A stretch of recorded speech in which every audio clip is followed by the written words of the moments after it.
나는 한국 전투기가 우리를 따라올 수 있을까요? 라는 말이 두 번이나 되풀이되며 울리는 순간 회의장 공기가 차갑게 굳는 것을 느꼈다. 미국 대표단 한가운데에 앉아있던 분석관이 던진 그 비웃음 섞인 질문은 새벽부터 시작된 국제산업안보 브리핑룸 전체를 울렸다.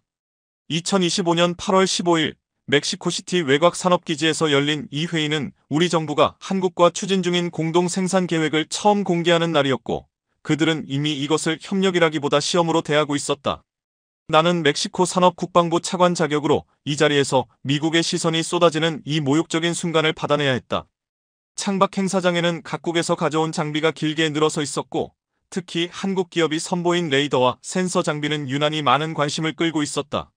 미국 대표단은 그 장면을 볼 때마다 표정이 굳어졌고, 그 반응은 내가 회의장 안으로 걸어 들어오는 순간 더욱 뚜렷해졌다. 테이블 건너편에 앉은 미국 산업안보국 소속 데이비드 맥클레런 대령이 동료들과 낮게 속삭이다가 내 쪽을 힐끗 보며 어깨를 으쓱했다. 그의 군복 왼편에는 중동 파견 배지가 여러 개 달려 있었고, 실전 경험 많은 베테랑 특유의 오만함이 표정에 배어 있었다. 반면 우리 멕시코의 공동 생산 프로젝트는 이제 막 구조를 갖추기 시작한 단계였고, 국제 협력 경험도 충분하지 않았다. 오늘 이 회의는 우리의 약점을 그대로 드러내는 자리였지만, 동시에 한국과 실제로 무엇을 만들 수 있는지 보여줄 기회이기도 했다. 좋은 아침입니다, 차관님. 맥클레런 대령이 손을 내밀며 말했다. 한국과 새로 협력한다는 이야기 들었습니다. 처음이시죠? 그의 말투는 정중했지만 뭔가 가볍게 눌러오는 기색이 있었다. 나는 네, 영광입니다라고 답하며 손을 잡았다. 그때 그의 옆자리에 있던 분석관이 낮게 웃으며 말했다. 멕시코가 한국 기술을 따라잡을 수 있을까요? 격차가 꽤 난다고 들었습니다. 주변 미국 대표단 몇 명이 피식 웃었다. 나는 웃음을 억누르며 회의에서 확인하시죠라고 짧게 답했다. 하지만 가슴 깊은 곳에서는 뜨거운 것이 밀려올랐다. 오늘 회의는 공급망 조정과 기술 분담을 다루고 있었고, 미국 작전관이 전술 화면을 가리키며 한국은 주요 장비를 대부분 자체 생산합니다. 멕시코는 어느 수준입니까? 라고 물었다. 나는 한국과 공동 생산 라인을 구축 중이라고 설명했다. 작전관은 그렇군요. 그렇다면 한국이 먼저 주도하겠네요. 라고 말했다. 말투에는 배려가 아닌 당연함이 묻어 있었다. 새벽 6시 30분 회의 일정이 본격적으로 시작되자 미국 대표단의 발언이 먼저 공기를 흔들었다. 미국의 목소리는 강했고 그들의 논리는 언제나처럼 자신들 중심이었으며 한국과 협력하려는 우리의 선택을 계속해서 시험하려 했다. 하지만 나는 알고 있었다. 오늘 어떤 압박이 오든 멕시코가 나아갈 길은 이미 정해져 있었다. 한국과 손잡아야 한다는 사실은 의심의 여지가 없었다. 그 뒤이어 우리 대표단이 준비한 산업장비 시연이 순서에 맞춰 차례로 가동되기 시작했다. 한국 기술진이 협력해 구축한 고출력 테스트 엔진의 진동이 땅을 울릴 때 나는 의자 등받이에 등을 밀착한 채 숨을 고르고 있었다. 고도라 할 만한 것은 없었지만 마치 압력이 온몸을 짓누르는 듯한 긴장감이 밀려왔다. 실시간 시험 데이터가 스크린에 올라오는 동안 내 머릿속은 오직 미국 대표단의 반응에 쏠려 있었다. 그들의 시선이 움직일 때마다 방 안의 공기가 변하는 것이 느껴졌다. 무전 대신 대형 회의장 스피커에서 맥클레런 대령의 목소리가 울렸다. 레드 플래그, 이쪽은 미측 평가단. 우리는 먼저 시험 구역으로 진입하겠다. 멕시코 팀은 20km 후방에서 대기해달라. 나는 미측 평가단, 여기 멕시코 측 책임자 루이즈. 알겠습니다라고 답했다. 그러나 이미 결과는 보이는 듯했다. 이 일정은 협력 시연이 아니라 멕시코의 역량을 가볍게 시험하고 줄 세우는 자리라는 것을, 미리 정해진 보조 역할을 기꺼이 받아들이라는 압박이 회의장에 가득했다. 시연이 시작된 지 채 30분이 지나지 않아 이 행사가 협업과는 거리가 멀다는 사실이 드러났다. 미국 측 장비는 시험 지역으로 신속히 진입했지만 그 어떤 정보도 우리 쪽으로 공유되지 않았다. 회의장 시스템은 열려 있었지만 그들은 자체 암호화 네트워크로만 대화했고 스크린에는 미국 장비 동선조차 제대로 표시되지 않았다.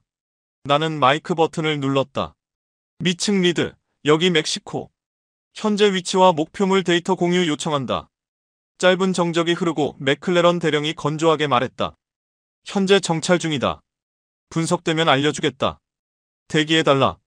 우리에게 남은 것은 지켜보는 일이었다. 미국 장비가 시험 대상 구조물을 처리하는 동안 회의장은 그들 특유의 흥분과 긴장으로 가득 찼다.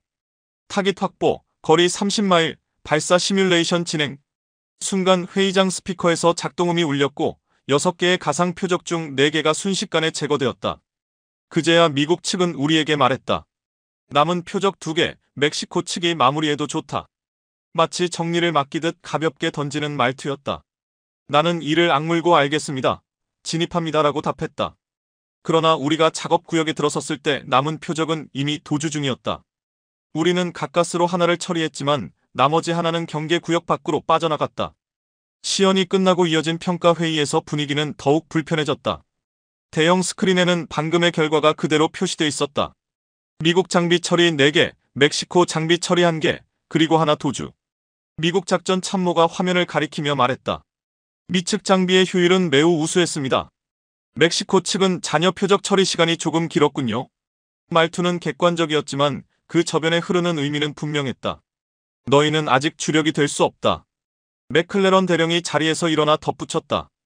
조기 탐지가 가능했던 건 미측 장비의 통합 감지 시스템 덕분입니다.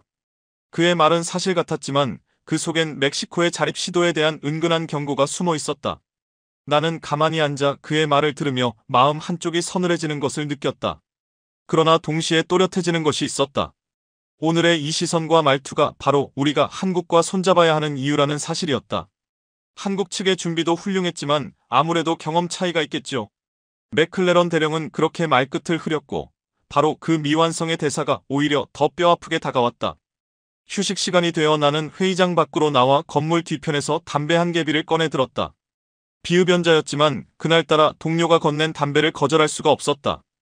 연기를 내뿜으며 생각을 정리하려는데 안쪽 회의장 근처에서 미국 대표단 서너 명이 대화를 나누는 소리가 들렸다. 영어였지만 나는 대학 시절부터 익숙했기에 그들의 말 하나하나가 그대로 귀에 들어왔다. 멕시코 장비? 한국 것이나 베낀 거겠지. 한국 기술이 뛰어나긴 하다지만 멕시코가 그걸 그대로 재현할 수 있을까?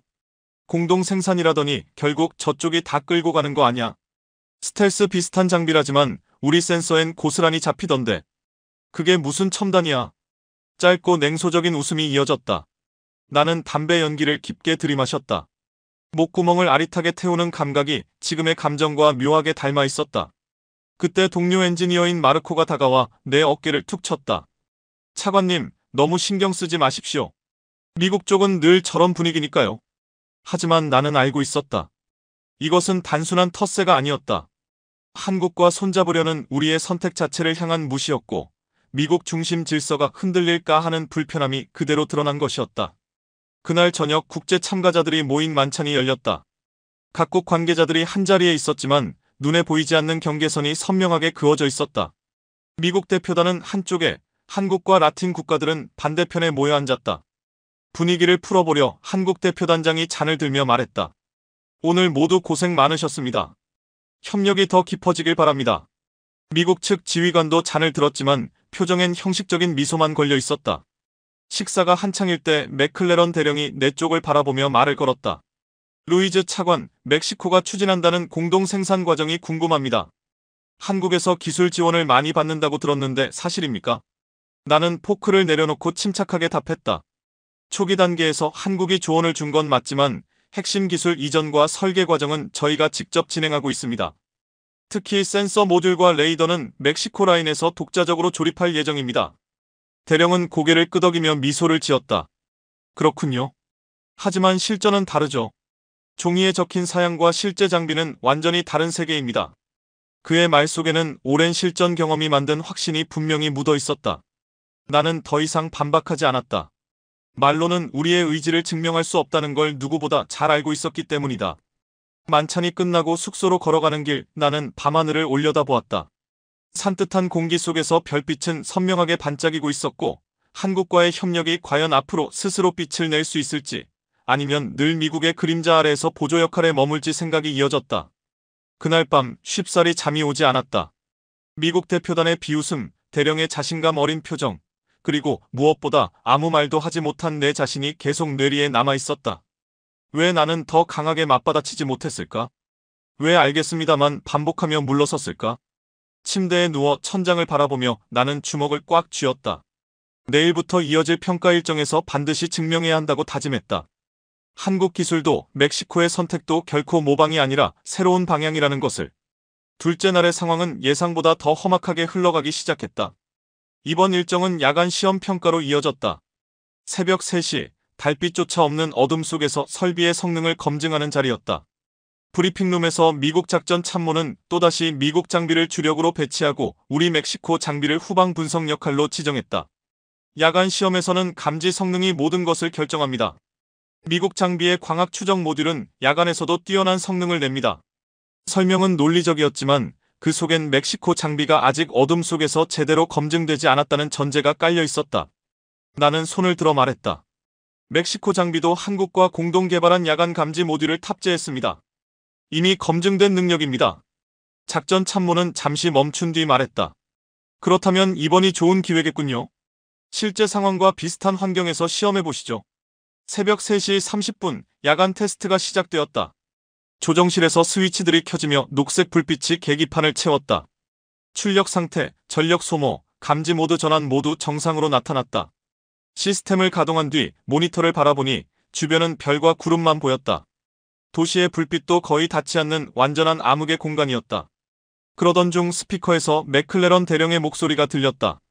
멕시코 팀, 우리는 북쪽 구역으로 진입한다. 당신들은 남쪽 구역을 감시하라. 남쪽 구역 배치는 이번에도 후순위임을 의미했다. 나는 마이크를 눌렀다. 미층 리드, 멕시코도 주력 임무 수행 가능합니다. 역할 재배치를 요청합니다. 짧은 정적 끝에 대령의 목소리가 돌아왔다. 계획은 이미 확정됐다. 지시대로 따르라. 차갑고 단호한 말투였다. 나는 이 악물고 남쪽으로 장비를 이동시켰다. 곁에 있던 엔지니어 로드리게스가 조심스럽게 물었다. 차관님, 괜찮으십니까? 나는 괜찮다고 답했지만 속은 불편함으로 들끓고 있었다. 지난 이틀 동안 쌓인 압력들이 서서히 폭발할 듯했다. 30분 동안 남쪽 구역을 순환하는 동안 스피커에는 미국 장비의 교전 상황만 반복됐다. 타깃 확보, 방위 360, 거리 45마일. 발사 준비. 그들은 또다시 모든 핵심 목표를 독식하고 있었다. 나는 감지 화면을 바라봤다. 아무것도 나타나지 않았다. 텅 빈 화면은 마치 우리 존재 자체가 필요 없다는 말을 하고 있는 듯했다. 그때 갑자기 감지창에 약한 신호가 잡혔다. 남쪽 180방향, 거리 65km. 시뮬레이션상 도주 목표로 보였다. 아마도 미국 측이 놓친 잔여 대상일 것이다. 나는 즉시 결정을 내렸다. 멕시코 팀, 목표 포착, 교전 허가 요청. 그러나 응답은 돌아오지 않았다. 관제 채널까지 먹통이었다. 아마 미국 장비가 집중 작동하면서 통신이 혼잡해진 듯했다. 나는 3초를 기다렸다. 여전히 답이 없었다. 규정상 허가 없이 수행하는 것은 절차 위반이었다. 하지만 순간 지난 이틀의 장면이 스쳐 지나갔다. 무시받은 브리핑, 은근한 조롱, 뒤로 밀려난 역할. 더는 물러날 수 없었다. 나는 지시를 내렸다. 멕시코 팀, 내 지시로 독자 교전한다. 로드리게스가 놀란 목소리로 물었다. 차관님, 허가는요? 나는 단호하게 말했다. 내 책임이다. 따라와. 출력 장치를 최대로 올리자 엔진이 포효하며 장비가 전진하기 시작했다. 속도는 점점 상승했고 화면의 목표물은 빠르게 다가왔다. 마치 모든 것이 이 한 번의 판단에 걸린 듯한 순간이었다. 표적과의 거리가 눈에 띄게 좁혀졌다. 50km, 40km, 30km. 분석 장비의 적외선 탐지 모듈이 여론을 포착하며 화면 한가운데 붉은 점을 선명하게 찍어냈다. 목표 확보. 나는 조용히 중얼거리며 손을 조작 패널로 올렸다. 발사 승인만 누르면 되는 순간이었다. 그러다 갑자기 스피커에서 미국 측 평가 책임자의 목소리가 터져나왔다. 루이즈 차관, 지금 무슨 행동입니까? 즉시 분석 중지하고 지정 위치로 돌아가십시오. 놀람과 분노가 섞인 목소리였다. 하지만 나는 이미 결심을 굳힌 상태였다. 목표만 처리하고 복귀하겠습니다. 나는 곧바로 발사 명령을 입력했다. 시뮬레이션 탄두가 가상의 궤적을 그리며 목표를 제거했고 2초 뒤 화면에서 신호는 완전히 사라졌다. 명중 확인. 방안은 잠시 정적에 잠겼다. 시험이 끝난 뒤 나는 즉시 평가 통제실로 호출되었다. 미국 공군 작전 참모와 맥클레런 대령 그리고 우리 대표단장이 모두 굳은 표정으로 나를 기다리고 있었다. 미국 작전 참모가 차갑게 말했다. 차관, 당신은 허가 없이 테스트 행동을 수행했습니다. 명백한 규정 위반입니다. 나는 정면을 바라보며 말했다. 죄송합니다. 하지만 목표는 제거했습니다. 그러자 맥클레런 대령이 한 발 가까이 다가왔다. 문제는 격추가 아닙니다. 연합 절차를 어겼다는 겁니다. 이건 개인 행동이 아닙니다. 그의 말은 옳았지만 더는 물러날 수 없었다. 나는 천천히 말했다. 대령님, 이틀 동안 우리에게는 단 한 번도 주도적 역할이 주어지지 않았습니다. 우리는 구경꾼이 아닙니다. 우리도 할 수 있습니다. 통제실 분위기가 얼어붙었다. 대표단장이 내 어깨를 가볍게 잡으며 조용히 말했다. 차관, 진정하게. 그러나 이미 마음속에서는 터질 듯한 감정이 솟구치고 있었다. 그날 밤 나는 내가 더는 이 감정을 억누를 수 없다는 사실을 깨달았다. 다음 날 아침 나는 대표단장의 사무실로 다시 불려갔다. 규정 위반에 대한 징계 가능성을 각오하고 있었지만 그가 내게 건넨 첫 말은 예상 밖이었다. 차관, 어젯밤 발사 데이터 봤나? 나는 아직 보지 못했습니다라고 답했다. 대표단장이 태블릿을 건네며 화면을 가리켰다. 표적 포착거리 65km, 락온 시간 4초, 명중률 100%. 그리고 놀라운 항목 하나. 목표 제거까지 걸린 시간 12초. 나는 놀라 물었다. 대표단장이 고개를 끄덕였다. 미국 장비 평균이 18초더군. 당신이 6초나 빨랐어. 나는 화면을 뚫어져라 바라보았다.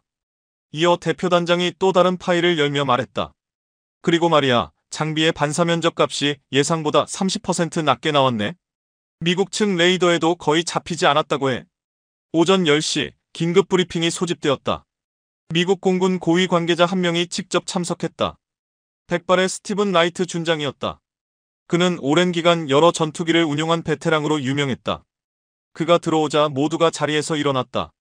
준장은 손짓으로 착석을 권한 뒤 바로 본론에 들어갔다. 어젯밤 데이터를 분석했습니다. 솔직히 놀랐습니다.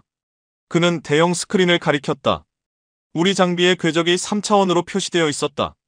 루이즈 차관의 대응은 매우 공격적이었고 동시에 상당히 효율적이었습니다. 준장은 잠시 말을 멈추더니 미소를 지으며 말했다. 하나 제안하고 싶습니다. 그는 맥클레런 대령 쪽을 바라보았다. 대령, 내일 양국 장비 간 1대1 비교 시험을 해보죠. 미국 장비와 멕시코, 한국 공동 장비의 직접 대결입니다. 방안이 술렁였다. 1대1 직접 비교 테스트. 이건 단순한 평가가 아니었다. 양국 장비의 실전 능력을 겨루는 상징적 순간이 될 것이 분명했다. 그것도 미국 장비와 우리가 한국과 함께 만든 장비의 정면 대결이었다. 이는 단순한 기술 비교가 아니라 두 체계가 실전에서도 어떤 가치를 가질지를 드러내는 역사적인 순간이 될 것이 분명했다. 맥클레런 대령이 자리에서 일어나 나를 바라보았다. 그의 눈빛은 도전과 확신으로 가득 차 있었다. 좋습니다. 받아들입니다. 나도 자리에서 일어나 대답했다. 영광입니다. 두 사람의 시선이 잠시 공중에서 맞부딪혔다. 라이트 준장은 만족스러운 미소를 지으며 말했다. 좋습니다. 내일 아침 9시 지정된 시험구역에서 실시하겠습니다. 규칙은 단순합니다. 시뮬레이션 명중 판정 또는 근접 유효 판정 3번으로 승부를 결정합니다. 고도 제한 없고 속도 제한 없습니다. 실제 상황처럼 임하십시오. 그의 말이 끝나자 방안은 긴장으로 꽉 찼다. 그날 오후 나는 장비 경납고로 향했다. 기술자들이 장비 구석구석을 점검하며 마지막 준비를 하고 있었다. 출력 상태, 유압, 전자장비 어느 것 하나라도 문제가 있어서는 안 되는 상황이었다. 엔지니어 로드리게스가 다가와 물었다. 차관님, 긴장되십니까? 나는 솔직하게 말했다. 긴장은 되지. 하지만 두렵지는 않아. 맥클레런 대령은 수천 시간 이상 미국 장비를 다룬 베테랑이었다. 반면 나는 이 공동 장비를 실전 환경에서 직접 다룬 시간이 많지 않았다. 숫자로만 보면 상대가 되지 않았다. 하지만 내겐 단 하나의 강점이 있었다. 지난 이틀 동안 억눌러온 분노와 반드시 증명하겠다는 의지였다. 나는 장비 외피를 손끝으로 쓸어내렸다. 차갑고 매끄러운 표면이 감각에 닿았다. 내일 제대로 보여주자. 나는 마치 동료에게 말하듯 조용히 속삭였다. 그날 밤 나는 시나리오를 다시 시뮬레이션했다. 미국 장비의 강점은 명확했다. 뛰어난 스텔스 능력, 정교한 감지 융합, 장거리 교전 능력. 그러나 약점 역시 존재했다. 근접 전투 상황에서의 민첩성은 우리 장비보다 떨어졌다. 최대 회전 속도에서도 차이가 분명했고 이는 직접 대결에서 결정적 요소였다. 나는 계획을 세웠다. 초반의 장거리 교전은 미국 장비의 우위를 인정하되 빠르게 근접 상황으로 유도한다. 시야권 안으로 들어가기만 한다면 기동성으로 승부를 본다. 단순하지만 확실한 전략이었다. 나는 계획을 정리한 뒤 침대에 누웠다. 내일이면 모든 것이 드러날 터였다. 우리가 만든 장비가 진짜 실전 장비인지 아니면 그저 실험용 시제품에 불과한지.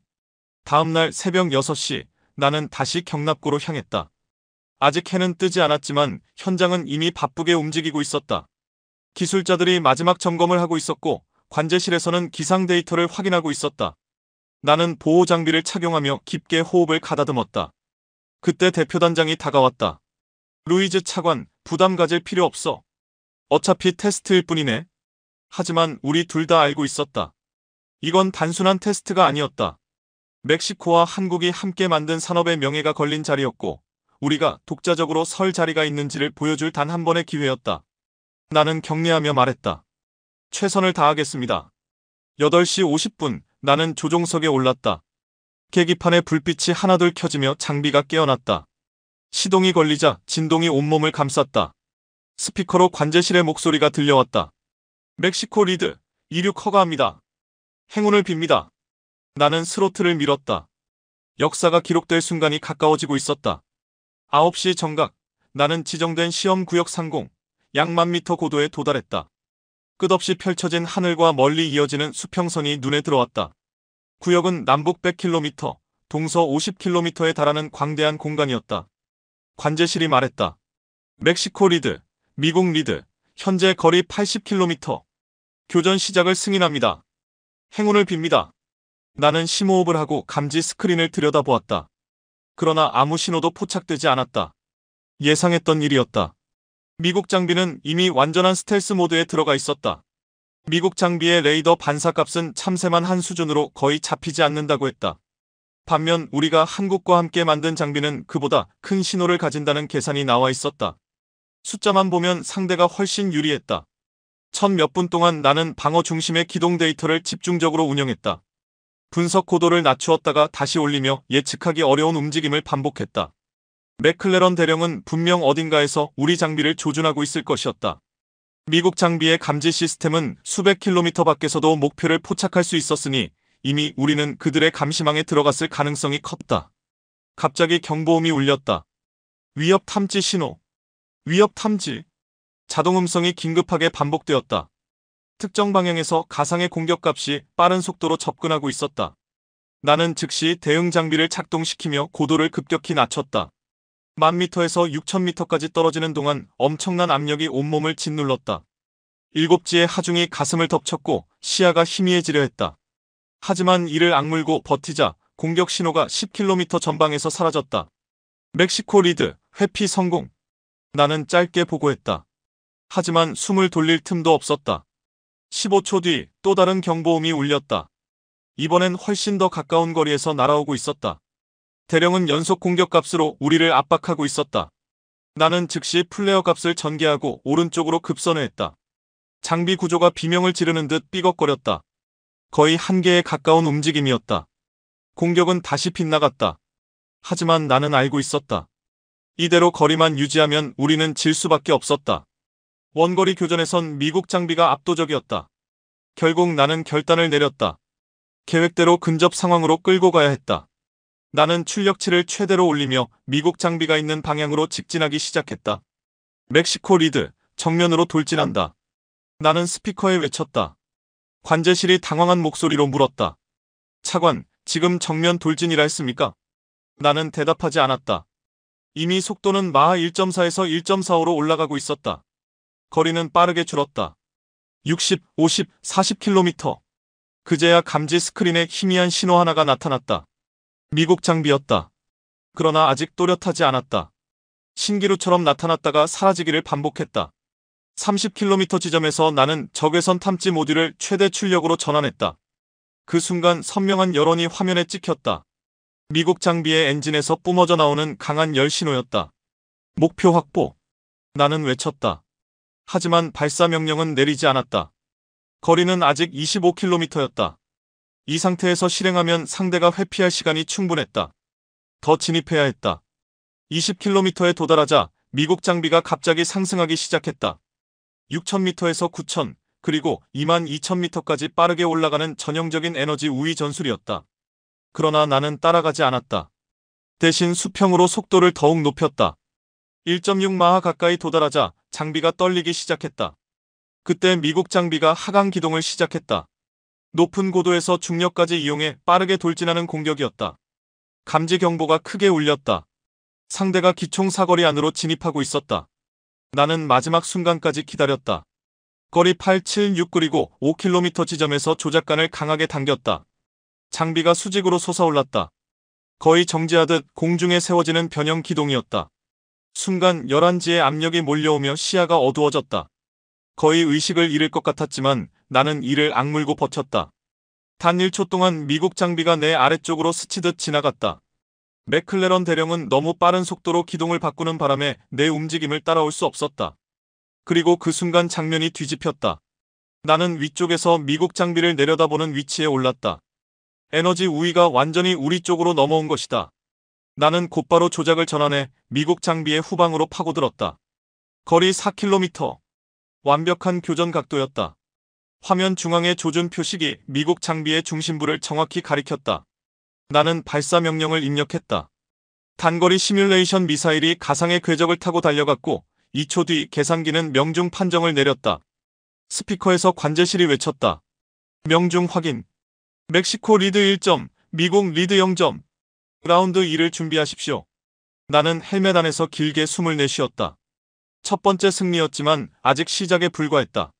라운드 2를 시작하기 전에 3분간의 휴식 시간이 주어졌다. 나는 고도를 유지한 채 장비 상태를 점검했다. 연료는 65%, 모든 시스템 정상. 그때 스피커에서 맥클레런 대령의 목소리가 들렸다. 차관, 첫 라운드는 당신이 가져갔군요. 하지만 이번엔 다를 겁니다. 여전히 자신감이 넘쳤지만 목소리 어딘가에는 조금의 긴장도 섞여 있었다. 나는 침착하게 답했다. 준비됐습니다, 대령님. 관제실의 카운트다운이 시작되었다. 라운드 2 30초 뒤 시작. 양측 초기 거리는 90km로 재설정됐다. 나는 깊게 숨을 들이마시며 집중을 끌어올렸다. 첫 라운드에서 증명한 것은 단 하나였다. 근접 상황에선 우리가 우위라는 것. 이번엔 그 우위를 완전히 굳혀야 했다. 교전 시작. 신호와 동시에 나는 전혀 다른 전술을 선택했다. 초저고도로 급강하했다. 1000m에서 2000m까지 단숨에 내려갔다. 바다 가까이에서 움직이는 초저공 비행이었다. 이 높이에서는 지구 공률 때문에 레이더 탐지가 어렵다. 미국 장비의 강력한 레이더라도 수평선 아래의 초저공 표적은 잡기 힘들다. 나는 마하 0.9의 속도로 해면 위 500m를 질주했다. 파도가 눈앞에서 튀었다. 작은 실수 하나면 바다로 추락할 수도 있는 위험한 기동이었다. 하지만 이것이 내 승부수였다. 맥클레런 대령은 잠시 혼란스러웠을 것이다. 레이더에서 내가 사라졌을 테니까. 나는 북쪽으로 20km를 이동한 뒤 다시 급상승했다. 2000m에서 7000m까지 순식간에 올라갔다. 바로 그때 적외선 센서가 미국 장비의 여론을 포착했다. 그는 여전히 1000m 고도에서 나를 찾고 있었다. 아마 레이더 출력을 최대치로 올리고 있었을 것이다. 그러나 나는 이미 그의 측면 방위에 들어와 있었다. 완벽한 기습 각도였다. 거리 35km. 나는 장거리 미사일 발사 설정을 준비했다. 하지만 곧 손을 멈추었다. 더 가까이 가기로 했다. 오늘 내가 증명하고 싶은 것은 단순한 명중이 아니라 멕시코와 한국이 함께 만든 체계가 미국 장비를 근접전에서도 압도할 수 있다는 사실이었기 때문이다. 나는 출력 장치를 다시 최대로 밀었다. 거리는 급격히 좁아졌다. 30, 25, 20km. 그제야 미국 장비가 나를 발견했다. 그 순간 그는 급선회하며 나를 향해 기동을 바꿨다. 그러나 이미 늦었다. 나는 완벽한 공격 각도를 확보한 상태였다. 나는 외쳤다. 하지만 이번에도 발사하지 않았다. 더 가까이 다가갔다. 15, 18km. 완전히 시가권 내부였다. 이제 레이더도 미사일도 중요하지 않았다. 순수한 조작과 장비의 기동성이 승부를 결정하는 영역이었다. 맥클레런 대령이 움직였다. 그의 장비가 갑자기 왼쪽으로 급선회했다. 최대 선회율로 나를 떨쳐내려는 시도였다. 하지만 우리의 기동 능력은 그보다 우위에 있었다. 나는 조작관을 부드럽지만 강하게 당기며 더 좁은 각도로 그를 따라붙었다. 엄청난 압력이 몸을 짓눌렀다. 시야가 좁아지는 느낌이 들었다. 하지만 집중력을 잃지 않았다. 선의 반경은 점점 줄어들었다. 나는 미국 장비의 궤적 안쪽으로 깊숙이 파고들었다. 불과 몇 초 만에 그의 후방 6시 방향을 완전히 장악했다. 완벽한 사격 각도였다. 나는 단거리 모듈을 활성화하고 시뮬레이션 탄두를 발사했다.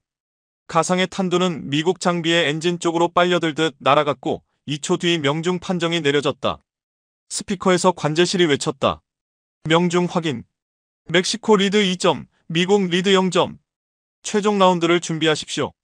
무전망이 잠잠해졌다. 맥클레런 대령은 아무 말도 하지 않았다.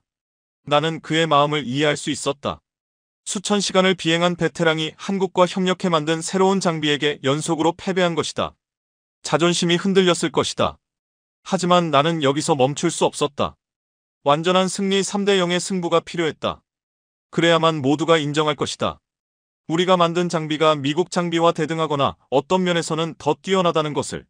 라운드 3 마지막 대결이 시작되었다. 이번엔 맥클레런 대령이 공격적으로 들어왔다. 시험 시작과 동시에 최대 출력으로 접근해 원거리 공격값을 2번 연속으로 전송했다. 하지만 나는 이미 그의 공격 패턴을 알고 있었다. 첫 번째는 대응 장비로, 두 번째는 급기동으로 피했다. 이어서 역습으로 들어갔다. 나는 좌우로 빠르게 움직이며 상대의 조준을 흔드는 수평 가위 기동을 펼쳤다. 장비의 민첩한 회전 능력이 빛을 발했다. 회전 속도는 초당 270도에 달했다. 미국 장비의 성능보다 훨씬 빨랐다. 단 15초 만에 나는 다시 6시 방향을 확보했다. 이번엔 더 가까웠다. 거리 3km. 사실상 근접 교전 거리였다. 이번엔 미사일 대신 단거리 기관포 기능을 선택했다. 화면의 조준점이 미국 장비의 중앙을 정확히 가리켰다. 나는 방아쇠를 힘있게 당겼다. 시뮬레이션 기관포탄이 그의 좌측 구조물을 강타했고 계산기가 치명타 판정을 내렸다. 관제실이 최종 선언을 했다. 명중 확인. 시험 종료. 멕시코 리드 3점, 미국 리드 0점. 멕시코 리드의 완승입니다. 그 순간 무전망이 터질 듯 울렸다. 한국 기술진이 환호성을 터뜨렸고 멕시코 팀도 크게 숨을 내쉬며 기쁨을 감추지 못했다. 3대 0이라니 믿을 수 없다는 말들이 쏟아졌다. 나는 장비를 종료하며 깊은 숨을 들이마셨다. 온몸이 긴장과 땀으로 젖어 있었다. 30분 동안 이어진 극한의 시험이었다. 하지만 끝내 해냈다. 우리는 증명했다. 멕시코와 한국이 함께 만든 장비가 미국의 주력 장비를 상대로도 완승을 거둘 수 있다는 것을. 기지로 돌아오는 길, 창밖의 하늘은 유난히 밝아 보였다. 이제 누구도 이 장비를 단순한 모방품이라 부르지 못할 것이다. 세계가 알게 될 것이다. 한국 기술이 실제로 얼마나 강력하며 협력국에 어떤 변화를 가져오는지. 착륙 후 경납고로 들어서자 뜻밖의 장면이 기다리고 있었다. 한국 기술진뿐 아니라 미국 대표단 일원들까지 활주로 옆에 도열해 있었다. 장비에서 내려오자 로드리게스가 달려와 내 손을 꼭 잡았다. 차관님 해냈습니다. 정말 해내셨어요. 그의 눈가에는 눈물이 맺혀 있었다. 주변 기술자들도 박수를 보냈다. 그때 맥클레런 대령이 다가왔다. 그의 표정은 복잡했다. 패배의 씁쓸함과 그럼에도 불구하고 인정하지 않을 수 없는 존중이 섞여 있었다. 그는 손을 내밀었다. 차관 훌륭했습니다. 당신은 뛰어난 조종자이자 운영자입니다. 그리고 잠시 망설이더니 덧붙였다. 이 장비는 제가 생각했던 것보다 훨씬 강력하군요. 나는 그의 손을 맞잡았다. 대령님도 훌륭한 상대였습니다.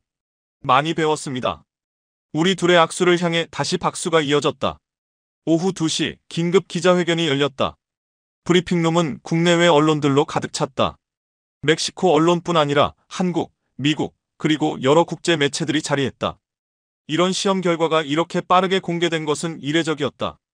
아마 미국 측에서도 이번 성과를 공식적으로 인정하려는 의도가 있었을 것이다. 라이트 준장이 단상에 올라 말했다. 오늘 우리는 역사적인 장면을 목격했습니다. 멕시코와 한국이 함께 만든 장비가 미국 장비와의 직접 비교 시험에서 3대 0으로 승리했습니다. 브리핑룸이 술렁거렸다. 기자들이 일제히 셔터를 눌렀고 플래시가 번쩍였다. 라이트 준장은 말을 이어갔다. 특히 근접 영역에서의 기동성은 뛰어났습니다. 회전 성능, 반응 속도, 가속 능력 모두 예상치를 넘어섰습니다. CNN 기자가 손을 들어 물었다. 준장님, 그렇다면 미국 장비가 이 장비보다 열등하다는 의미입니까? 라이트 준장은 고개를 저었다. 그렇지 않습니다. 미국 장비는 여전히 스텔스와 감지 융합, 네트워크 전투 능력에서 우위에 있습니다. 그러나 오늘 시험은 명확한 사실 하나를 보여줬습니다. 이 장비는 단순한 모방품이 아니라 독자적 성능을 갖춘 체계라는 점입니다. 로이터 기자가 질문을 이어갔다. 멕시코와 한국이 투자한 개발 비용은 어느 정도입니까? 미국 장비 도입비와 비교하면 어떤가요? 국방부 관계자가 답했다. 미국 장비 한 대 도입 비용은 약 1천억 원 수준입니다. 반면 이번 공동 장비는 약 500억 원 정도입니다. 절반 가격으로 대등한 성능을 확보한 셈입니다. 기자들은 다시 웅성거렸다. 누군가가 낮게 말했다. 이건 시장 판도를 바꿀 거야. 기자회견이 끝난 뒤 나는 대표단장과 함께 집무실로 돌아왔다. 단장이 태블릿을 내밀었다. 루이즈 차관, 이걸 좀 보게. 화면에는 실시간 뉴스가 흘러나왔다. CNN 속보였다. 멕시코 한국 공동 장비가 시험에서 미국 장비를 3대 0으로 꺾었다는 내용이었다. 화면 하단에는 우리의 장비가 시험 구역을 통과하는 영상이 재생되고 있었다. 앵커의 목소리가 이어졌다. 이번 결과는 세계 방산 시장에 큰 충격을 주고 있습니다. 특히 미국 장비 도입을 고려하던 중동과 동남아 국가들이 새로운 선택지를 주목하기 시작했습니다. 이어 전문가가 등장했다. 미국 장비가 약 9천만 달러인 반면 이번 체계는 약 5천만 달러로 추정됩니다. 절반 가격에 유사한 성능을 제공한다면 많은 국가가 매력을 느낄 것입니다. 다음 날 아침 상황은 더욱 극적으로 바뀌었다. 국방부에서 긴급 연락이 왔다. 사우디아라비아 공군 수뇌부가 장비 실물 확인을 요청했다는 것이다. 뿐만 아니라 폴란드, 이집트, 말레이시아에서도 기술 설명회 일정을 문의했다고 했다. 불과 하루 만에 5개 나라에서 연락이 온 셈이었다. 대표단장이 씁쓸하게 웃으며 말했다. 차관, 당신이 어제 증명한 건 단순한 시험 결과가 아니야. 우리 산업의 위상을 바꿔놓은 거지. 나는 창밖을 바라보았다. 경납고에 정렬된 장비 4대가 햇빛을 받아 빛나고 있었다. 불과 일주일 전만 해도 복제품, 값싼 대체품이라는 조롱을 듣던 장비였다. 하지만 이제는 달랐다. 전 세계가 이 장비를 주목하고 있었다. 오후에 열린 후속 브리핑에서 국방부 장관이 직접 발표했다. 공동 장비의 수출 가능성이 크게 높아졌습니다. 현재 7개국이 도입 의사를 밝힌 상태이며 우리는 2030년까지 약 200대 수출을 목표로 하고 있습니다. 나는 계산기를 두드려 보았다. 대당 500억 원, 200대면 10조 원 규모였다. 개발 비용을 회수하고도 남는 수준이었다. 기자가 물었다. 미국의 반응은 어떻습니까? 미국 장비 판매에 영향이 있을 텐데요. 대변인이 신중하게 답했다. 미국과는 긴밀히 협의하고 있습니다. 다만 이번 결과는 미국도 인정한 사실입니다. 우리는 동맹을 해치지 않는 선에서 정당한 경쟁을 할 것입니다. 나는 그 말을 들으며 묘한 감정을 느꼈다. 이제 우리는 미국의 보조적 위치가 아니었다. 당당한 경쟁자가 된 것이다. 그날 저녁 맥클레런 대령이 나를 찾아왔다. 그는 다음 날 귀국 예정이었다. 우리는 기지 외곽의 조용한 벤치에 나란히 앉았다. 그는 먼저 입을 열었다. 루이즈 차관, 솔직히 말하겠습니다. 차관님, 저는 그 장비를 가볍게 봤습니다. 처음엔 그저 또 하나의 아시아산 체계라고 생각했습니다. 미국 장비의 단순한 축소판 정도라고요. 맥클레런 대령이 그렇게 말하며 천천히 하늘을 올려다보았다. 하지만 틀렸습니다. 당신들과 한국이 만든 것은 제가 예상한 범위를 훨씬 넘어섰습니다. 그리고 당신은, 그는 나를 돌아보았다. 당신은 제가 만나본 운영자 중 최고였습니다. 정말입니다. 나는 조용히 고개를 숙였다. 과찬이십니다. 그러자 그는 손을 내밀었다. 아닙니다. 사실입니다.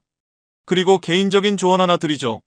앞으로 이 장비는 국제시장에서 엄청난 주목을 받을 겁니다. 부담스럽더라도 절대로 자신감을 잃지 마십시오. 당신들은 이미 증명했으니까요. 나는 그의 손을 단단히 맞잡았다. 그 악수는 경쟁자 사이의 악수이자 동시에 동료 사이의 인정이었다. 시험이 끝난 지 석 달 후 나는 멕시코시티 국방부 청사에 서 있었다. 대통령 주재 국방혁신 보고회에 참석하기 위해서였다. 회의실에는 국방장관, 합참의장, 각 군 수뇌부가 자리하고 있었다. 대통령이 입장하자 모두가 일어섰다. 앉으십시오. 대통령이 자리에 앉으며 말했다. 오늘은 특별한 날입니다. 루이즈 차관의 활약으로 우리 멕시코가 국제방산 시장에서 새로운 위치를 차지하게 되었습니다. 대통령이 내 쪽을 바라보았다. 차관, 수고 많았습니다. 당신의 용기와 판단이 우리나라의 위상을 높였습니다. 나는 자리에서 일어나 경례를 올렸다. 과분한 말씀입니다. 저는 제 역할을 했을 뿐입니다. 대통령은 고개를 끄덕였다. 아닙니다. 당신은 우리가 더 이상 후발 수입국이 아니라 기술을 수출할 수 있는 나라임을 증명했습니다. 이어서 보고가 시작되었다. 방위산업청장이 프레젠테이션을 띄웠다. 공동개발 장비 수출 협상이 급물살을 타고 있습니다. 사우디가 50대, 폴란드가 48대, 이집트가 32대 도입 의사를 밝혔습니다. 총 규모는 약 13조 원으로 추산됩니다. 화면에는 세계 지도가 표시되고 중동과 유럽, 아시아 곳곳에 붉은 표시가 빼곡히 찍혀 있었다. 대통령이 물었다. 미국의 반응은 어떤가? 외교차관이 답했다. 처음에는 우려를 표했으나 최근엔 태도가 바뀌었습니다. 오히려 공동훈련 확대를 제안해왔습니다. 국방장관이 덧붙였다. 미국도 인정한 겁니다. 이 장비가 미국 장비를 대체하는 것이 아니라 상호 보완적 전력이 될 수 있다는 것을요. 예산이 제한된 동맹국들에겐 매우 현실적인 대안입니다. 회의가 끝난 뒤 나는 국방부 옥상 정원에 올랐다. 도시가 한눈에 펼쳐졌다. 타워, 강, 멀리 산맥까지. 이 땅을 지키는 것이 내 임무였다. 그리고 한국과 함께 만든 이 장비는 이제 그 임무를 수행할 강력한 도구가 되었다. 그때 전화 한 통이 걸려왔다. 대표단장이었다. 차관 좋은 소식이네. 자네가 국방대학 교관으로 임명됐어. 후배 운용자들을 직접 가르치게 될 걸세. 나는 놀라 물었다. 제가요? 왜 하필 저입니까? 단장은 웃으며 답했다. 자네가 보여준 전술을 가르쳐야지. 이 장비의 진짜 힘을 아는 사람은 자네뿐이니까. 나는 잠시 생각에 잠겼다. 교관이라는 건 더 이상 내가 직접 장비를 모는 것이 아니라 다른 이들이 나를 대신해 날게 만드는 자리였다. 영광입니다. 최선을 다하겠습니다. 나는 그렇게 답했다. 6개월 뒤 나는 국방대학 비행교육대에 서 있었다. 20명의 생도들이 내 앞에 앉아 있었다. 그들의 눈에는 열정과 긴장감이 고르게 섞여 있었다. 나는 천천히 입을 열었다. 여러분은 앞으로 이 장비를 다루게 될 겁니다. 하지만 기억하십시오. 아무리 뛰어난 장비라도 운용자가 형편없으면 그저 금속 덩어리에 불과합니다. 생도들은 고개를 끄덕였다. 반대로 훌륭한 운영자는 어떤 장비로도 승리할 수 있습니다. 제가 미국 장비를 이긴 것은 이 장비가 더 좋아서가 아닙니다. 나는 잠시 말을 멈추었다. 내가 더 간절했기 때문입니다. 더 절실했기 때문입니다. 그리고 증명하고 싶었기 때문입니다. 한 생도가 손을 들어 물었다. 교관님, 그렇다면 가장 중요한 것은 무엇입니까? 나는 미소 지으며 답했다. 자부심입니다. 여러분이 다루는 장비가 곧 여러분이 지키는 나라라는 사실, 그걸 자랑스럽게 여기는 마음이야말로 가장 강력한 무기입니다. 그날 오후 나는 생도들을 데리고 시험 경납고로 향했다. 그곳에는 우리가 한국과 함께 만든 장비 12대가 줄지어 서 있었다. 햇빛을 받은 외피가 은빛으로 반짝이고 있었다. 한 생도가 감탄하며 말했다. 정말 놀랍습니다. 나는 고개를 끄덕였다. 그렇지. 하지만 이건 단순한 장비가 아니다. 나는 장비의 동체를 천천히 쓰다듬었다. 이것은 우리의 기술이고 우리의 자존심이고 우리의 미래다. 2025년 멕시코는 더 이상 외국 기술에만 기대는 나라가 아니다. 우리가 만들고 우리가 운용하고 우리가 세상에 내놓는 시대가 온 것이다. 생도들의 눈빛이 변했다. 그 안에서 나는 예전의 나를 보았다. 무시받고 조롱당하고도 끝내 포기하지 않던 그 시절의 나를. 저녁 무렵 다시 하늘을 올려다보았다. 공동개발 장비 한 대가 시험 비행을 마치고 활주로로 내려오고 있었다. 엔진의 웅음이 기지 전체를 울렸다. 아름다운 소리였다. 자유의 소리였다. 그리고 자부심의 소리였다. 내 옆에서 로드리게스가 말했다. 차관님, 요즘 해외 언론에서 이 장비를 뭐라고 부르는지 아십니까? 나는 물었다. 뭐라고 부르던가? 그는 웃으며 대답했다. 이글 오브 코리아, 코리안 이글이라 부른답니다. 새로운 맹금이라고요. 나는 미소를 지었다. 나쁘지 않은 이름이었다. 독수리는 하늘의 지배자이며 쉽게 굴하지 않는 존재다. 한국이 걸어온 길도 그런 모습과 닮아 있었다. 그날 밤 숙소에서 창밖을 바라보자 별들이 총총하게 빛나고 있었다. 저 별들 너머 어딘가에서 이 장비들이 이미 세계 여러 하늘을 날고 있을 것 같았다. 사우디의 사막을, 폴란드의 평원을, 이집트의 강상공을, 그리고 언젠가는 더 많은 하늘 위를 지키게 될 것이다. 한국이 만든 기술과 우리가 함께한 선택이 세계의 새로운 균형을 만들어갈 날도 오리라. 나는 눈을 감았다. 귓가에는 아직도 그날 시험장의 웅음이 들리는 듯했다. 미국 장비를 추격하며 하늘을 가르던 그 소리. 승리의 함성. 그리고 무엇보다 결정적이었던 그 순간. 우리가 해낼 수 있다는 확신, 그리고 이미 해냈다는 증거. 이제 아무도 의심하지 않을 것이다. 한국은 항공산업의 강자이며 우리는 그들의 가장 중요한 협력국이 되었다. 이 장비는 그 증거이고 우리는 그 증명을 함께 이룬 사람들이다. 그리고 이 이야기는 끝이 아니다. 지금부터가 진짜 시작이다. 더 높이, 더 멀리, 더 당당하게 나아갈 멕시코의 새로운 도약이 이제 막 시작되고 있었다. 미국이 충격에 빠졌습니다. 미국이 믿었던 동맹국 사우디의 사막 중앙에 미국산이 아닌 한국산 장갑차가 실제로 투입된 사실이 밝혀졌기 때문입니다. 아무도 예상하지 못한 일이었죠. 사우디는 언제나 세계 최강의 무기만 고집했고 미국산 이외에는 아예 관심도 두지 않았으니까요. 그런데 단 3분짜리 폭발 테스트 영상이 모든 통념을 완전히 바꿔놓았습니다. 세계 최고, 바로 대한민국이었습니다. 한국 장갑차가 사우디 사막에서 생존할 확률은 아예 없다고 여겨졌습니다. 오마르 알파이살 본부장의 단호한 목소리가 타부크 시험장 관제실을 가득 울렸습니다. 안녕하세요. 저는 마티아스 베커입니다. 독일 루마에이지에서 28년 동안 장갑차 설계를 총괄했으며 현재는 사우디 왕실 방위 사업 자문을 3년째 맡고 있습니다. 2025년 8월 12일 오후 기온이 47도를 넘긴 날 오마르가 중국 장갑차에 관한 보고서를 제게 내밀었습니다. 두꺼운 자료집이었죠. 이미 검증된 제품들이 있다는 것이었습니다. 베이징에서 직접 받아온 데이터라며 한국 제품은 그저 비상용에 불과하다고 단언했습니다. 그의 어조엔 자신감이 묻어났죠. 파일을 펼치니 인상적인 수치들이 줄지어 있었습니다.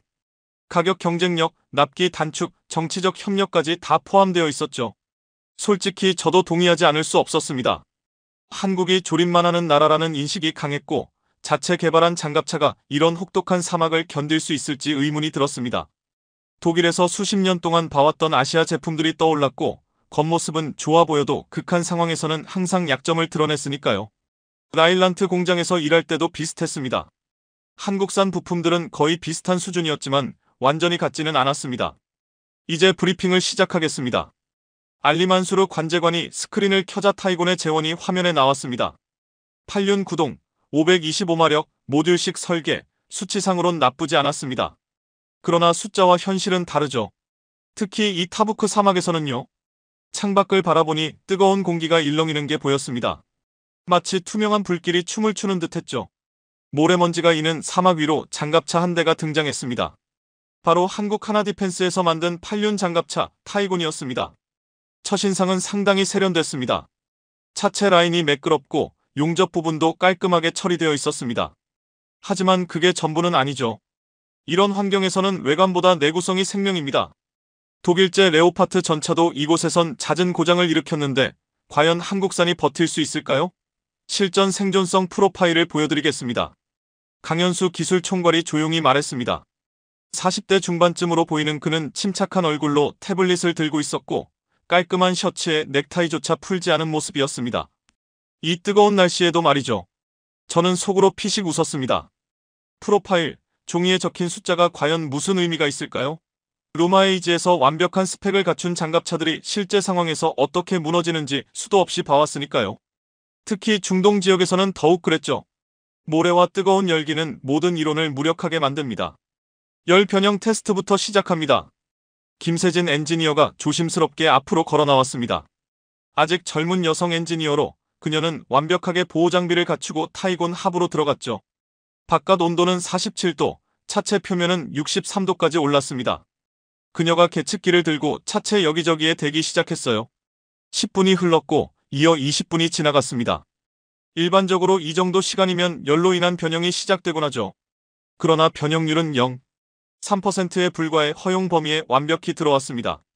김세진의 보고를 듣고 저는 놀라지 않을 수 없었습니다. 독일산 장갑차라 해도 이런 조건에서는 0.1% 정도 변형이 나타나는데 말이죠. 뭔가 특별한 금속을 사용한 걸까요? 바로 한국에서 만든 특수강 덕분이었습니다. 강현수가 제 표정을 읽었는지 친절하게 부연 설명을 해주었죠. 포스코가 독자적으로 개발한 합금으로 열 팽창 계수를 크게 줄인 것이 특징이었습니다. 이제 첫 번째 주행 시험이 시작됐습니다. 타이곤이 모래 언덕을 오르기 시작했어요. 엔진 소리는 일정하게 유지되었습니다. 보통 이런 경사와 고온에서는 엔진이 거칠어지기 마련인데 타이곤은 묵묵히 앞으로 나아갔습니다. 실시간 엔진 데이터가 송출됐습니다. 알리 관제관이 모니터를 가리키며 설명했죠. 회전수, 토크, 온도가 모두 안정적으로 유지되고 있었습니다. 냉각 시스템이 제대로 작동한다는 명백한 증거였습니다. 타이고는 10km를 달렸고 차량 내부 온도는 28도에서 유지됐어요. 에어컨이 아닌 특수 단열재와 공기 순환 시스템 덕분이라고 하더군요. 20km를 넘어도 엔진은 계속 안정적이었습니다. 이어서 모래먼지 테스트가 시작됩니다. 갑자기 인공 모래 폭풍이 몰아쳤어요. 시험장에 설치된 대형 팬들이 모래를 세차게 날렸죠. 차체가 완전히 모래에 덮였습니다. 그 와중에도 타이고는 속도를 늦추지 않았습니다. 30km 주행을 멈춤 없이 완주했죠. 30km 무정지 주행, 냉각 시스템 정상 작동, 공기 필터 압력도 이상 없음. 알리의 목소리에는 놀라움이 묻어났어요. 오마르는 어색한 듯 자리에서 일어섰습니다. 이 정도는 기본 아니냐고 했지만 말투에는 확신이 부족했습니다. 실제로 중국 장갑차는 25km 지점에서 멈춘 적이 있었거든요. 저는 그 보고서를 확인했습니다. 이어서 모래 흡입 필터 교체 시연에 들어갔습니다. 강현수가 신호를 주자 정비병 2명이 타이곤으로 달려갔죠. 필터 커버를 열고 기존 필터를 빼내고 새 것으로 교체하는데 딱 13분이 걸렸습니다. 일반 장갑차는 같은 작업에 1시간이 소요된다고 해요. 강현수가 다시 설명했습니다. 타이고는 모듈러 설계로 정비 시간이 혁신적으로 짧아졌다고요. 전투 중 생존성과도 직결되는 부분이었습니다. 저는 노트를 꺼내 특별한 점을 적기 시작했죠. 필터 교체 방식 자체가 색달랐습니다. 원터치로 쉽게 분리할 수 있는 구조였습니다. 독일에서도 비슷한 시도를 했지만 모래 유입 문제로 포기했던 방식이었죠. 한국은 어떻게 이 문제를 풀었을까요? 이중 실링 구조 덕분이었습니다. 김세진이 다가와 직접 설명해 주었죠. 외부 실링과 내부 실링 사이에 압력차를 만들어 모래가 아예 들어오지 못하게 한 것입니다. 단순하면서도 매우 효과적인 해결책이었죠. 우리는 왜 이런 생각을 못했을까 하는 의문이 들었습니다. 곧이어 모듈러 전환 시연 준비를 하라는 알리 관제관의 지시에 따라 타이곤이 다시 움직이기 시작했습니다.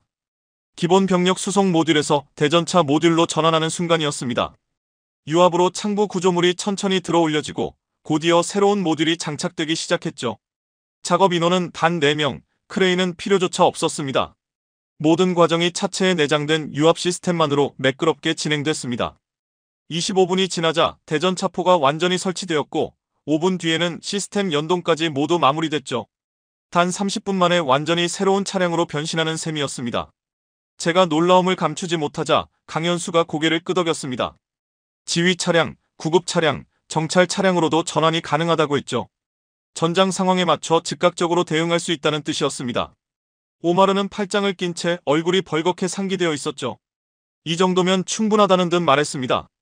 굳이 폭발 시험까지 할 필요는 없다고, 시간만 낭비라고 목소리를 높였습니다. 저는 왜 그러냐고 조심스럽게 물었습니다. 폭발 시험이야말로 가장 핵심적인 테스트 아닌가요?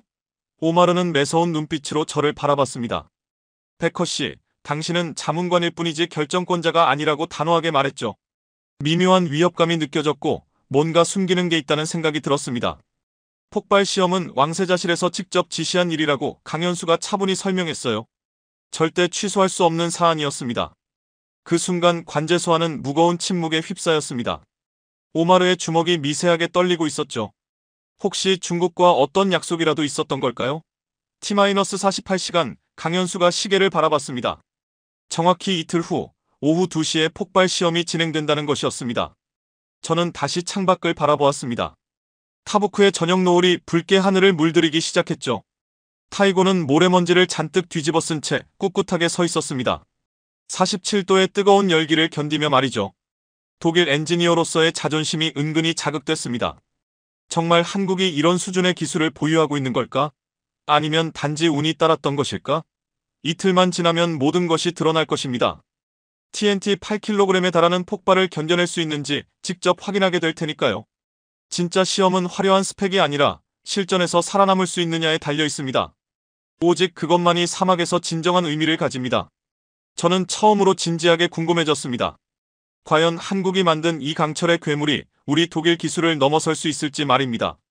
다음 날 아침 이하드 왕세자실 상호실과의 화상회의가 연결됐습니다.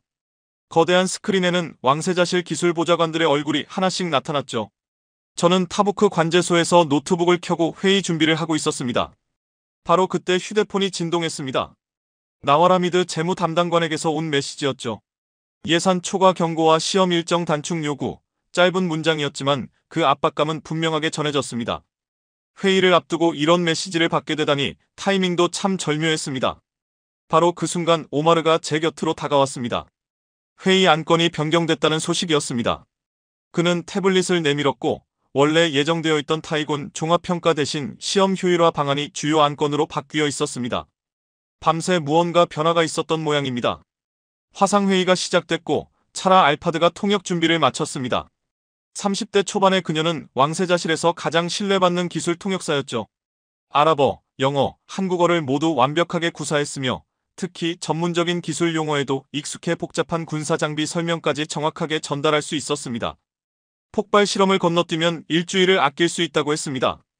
오마르가 먼저 입을 열었죠. 이미 필요한 데이터는 다 모았으니 더 이상의 시험은 예산 낭비일 뿐이라며 단호하게 말했습니다. 그는 손끝으로 테이블을 두드리며 초조함을 감추지 못했습니다. 저는 그의 논리가 낯설지 않았습니다. 독일 루마에이지에서도 마찬가지였으니까요. 책상 위의 계산으로만 모든 것을 판단하려 드는 사람들, 그런 방식이 얼마나 많은 사고를 불러왔는지 저는 뼈저리게 경험한 바 있었습니다. 그때 중국 쪽에서 특이한 제안을 해왔습니다. 오마르가 서류를 꺼내들었죠. 바로 즉시 납품이 가능하고 가격도 30%나 낮췄다는 조건이었습니다. 파키스탄에서 이미 검증을 마쳤다고 주장까지 했습니다. 하지만 파키스탄과 타부크는 전혀 다른 환경입니다. 산의 혹독한 추위와 사막의 뜨거운 열기는 완전히 상반된 도전이었죠. 오마르는 이런 환경적 차이를 일부러 외면하고 있었습니다. 오마르는 보고서 초안을 펼쳤습니다. 이미 결론이 적혀 있었습니다. 중국 장갑차 우선 도입을 권고하는 내용이었죠. 아직 폭발 시험조차 거치지 않았는데 말입니다. 이건 평가가 아니라 미리 짜여진 각본이나 다름없었습니다. 바로 그때였습니다. 차라가 조용히 끼어들었습니다. 이 초안은 아직 왕세자실에 보고되지 않았으니 원문 그대로 번역해 올릴 예정이라고 말했죠. 왜곡은 절대 없을 것이라고 덧붙였습니다. 그녀의 펜이 바쁘게 움직이고 있었습니다. 오마르의 눈빛이 차가워졌죠. 차라 씨, 당신은 통역관일 뿐입니다. 네, 맞아요. 그래서 정확하게 전달하는 게 저의 역할입니다. 그녀는 한치도 물러서지 않았습니다. 오마르의 턱 근육이 순간 굳어졌습니다. 그때 화면에서 목소리가 들려왔죠. 왕세자실 기술보좌관이었습니다. 최종 판단은 실전 데이터로만 내린다. 간단한 말이었지만 무게감이 느껴졌습니다. 왕세자의 의중이 그대로 담긴 한마디였습니다. 오마르는 주먹을 꼭 쥐었습니다. 하지만 리스크 관리 차원에서라고 말을 잇더군요. 리스크라니요? 강현수가 끼어들었습니다. 그가 처음으로 감정을 드러냈죠. 진짜 리스크는 검증 없이 도입하는 겁니다. 강현수는 태블릿을 들어 보였습니다. 이라크에서 중국 장갑차가 어떤 일을 겪었는지 아십니까? IED 한 방에 승무원 전원이 희생됐습니다. 8명이었죠. 무거운 침묵이 흘렀습니다. 저도 그 사건을 또렷이 기억하고 있습니다. 독일 언론에서도 크게 보도됐었으니까요. 하지만 중국 측은 그것을 운용 미숙 탓으로 돌렸습니다. 그건 구형 모델일 뿐이라는 오마르의 반박이 이어졌습니다. 신형은 개선됐다고 했지만 종이로만 개선됐겠죠. 강현수가 단호하게 잘랐습니다. 실제 영상 자료는 어디에 있습니까? 바로 그때 파도와의 군수법무관이 화면에 등장했습니다. 법무 검토 사항이 있다는 것이었습니다. 계약서에 비밀 부속서가 있는데 혹시 확인하셨습니까? 비밀 부속서라니 저는 처음 듣는 이야기였습니다. 오마르의 표정이 잠깐 굳었다가 이내 평정을 되찾았습니다. 하지만 그의 손가락 끝은 미세하게 떨리고 있었습니다. 그건 표준 조항일 뿐이라고 오마르는 답했죠. 표준이 아니라며 파드가 고개를 저었습니다. 특정 조건 미이행 시 이약금 조항이 포함돼 있었는데 그 금액이 무려 5억 달러에 달했습니다. 5억 달러, 통제실이 술렁이었습니다. 그 정도의 금액이면 뭔가 대단히 큰 거래가 숨겨져 있음이 분명했습니다. 오마르는 과연 무엇을 약속했던 걸까요? 그 순간 제가 조용히 입을 열었습니다. 시험을 단축해선 안 됩니다. 모두가 제 쪽을 바라봤습니다. 독일에서도 똑같은 실수를 저질렀습니다. 서류상의 성능만 믿었던 거죠. 저는 잠시 숨을 골랐다가 말을 이었습니다. 아프가니스탄에 보낸 독일 장갑차들을 저는 잊을 수 없습니다. 완벽한 스펙을 자랑했지만 실제 현장에서는 무용지물이었습니다. 에어컨이 고장나고 서스펜션이 부러지며 전자장비가 먹통이 됐죠. 잠깐 멈췄다가 다시 말을 이었습니다. 그 당시 우리는 예기치 못한 환경 변수 때문이라고 변명했었습니다. 하지만 사실 제대로 된 테스트가 이루어지지 않은 게 진짜 이유였어요. 그 대가로 우리는 소중한 병사들을 잃었죠. 베커 씨의 의견도 참고하겠습니다. 오마르가 냉정하게 대답했습니다. 하지만 최종 판단은 우리가 내립니다.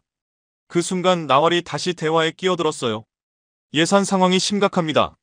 하루 시험만 해도 50만 달러나 소요됩니다. 물론 생명보다 비쌀 순 없죠. 강현수가 곧바로 받아쳤습니다.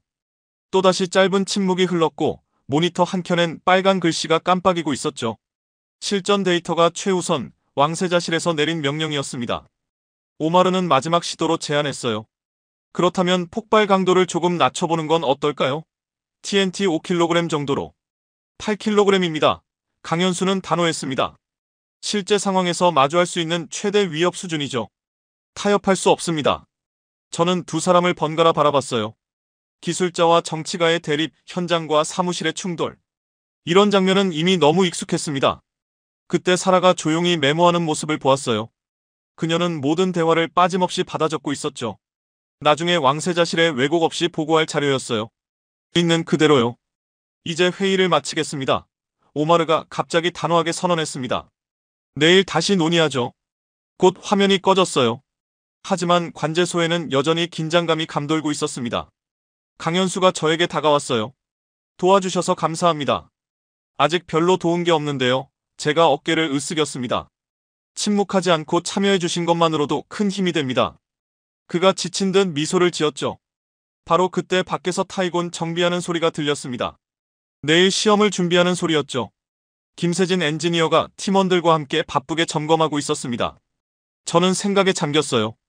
왜 한국 팀은 이렇게 자신감이 넘칠까? 정말 기술력이 남다른 걸까? 그런데 그 순간 휴대폰이 다시 울렸습니다. 레나트 폰 크라우제, 독일 시절 함께했던 동료였죠. 지금은 중동에서 로비스트로 활동하고 있습니다. 그와의 통화는 언제나 위험한 제안으로 이어지곤 했어요. 마티아스, 우리 꼭 만나야 해. 내 미래가 걸린 중요한 이야기가 있어. 그의 목소리에는 묘한 긴박함이 묻어 있었습니다. 왠지 불길한 느낌이 들었죠. 창밖을 보니 해가 저물고 있었어요. 타부크의 하늘이 붉게 물들기 시작했고 시계를 확인하니 폭발 시험까지 정확히 24시간이 남아 있었습니다. T-24시간, 과연 내일은 어떤 일이 벌어질까요? 그리고 나는 어디에 서야 할까요? 기술의 진실을 선택할 것인가? 아니면 정치적 타협에 굴복할 것인가? 점점 불안함이 커져갔어요. 뭔가 큰일이 닥칠 것 같은 예감이 들었죠. 그리고 내 경험상 그런 예감은 대개 들어맞았어요. 야외 충격주행 트랙엔 이미 중국산 장갑차가 대기 중이었습니다. 어제 회의 이후 오마르가 급히 준비시킨 듯 보였죠. 검은 차체가 아침 햇살에 번쩍였지만 어딘가 불안정해 보였어요. 군데군데 도색이 벗겨진 곳이 눈에 띄었으니까요. 이제 제 시험을 시작하겠습니다.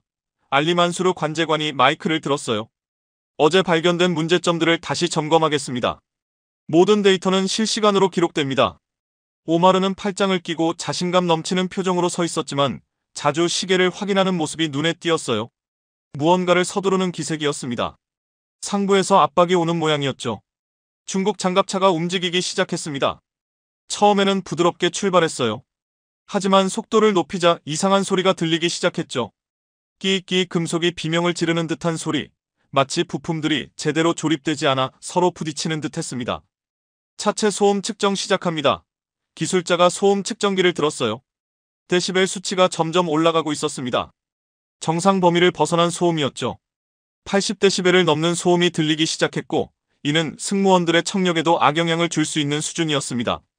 그런데 바로 그 순간 주행거리 15km 지점에서 차량이 갑작스럽게 속도를 줄였습니다. 운전병이 무언가 이상을 감지한 듯 했어요. 차체에서 점점 더 강한 진동이 느껴졌기 때문입니다. 정지하세요. 즉각 멈추세요. 압둘라 술탄 안전감사관이 크게 외쳤습니다. 그는 재빨리 차량 쪽으로 달려갔고 안전조끼를 입은 그의 표정은 매우 심각해 보였습니다. 차량이 멈춘 뒤 압둘라는 차체 상태를 하나하나 확인하기 시작했습니다.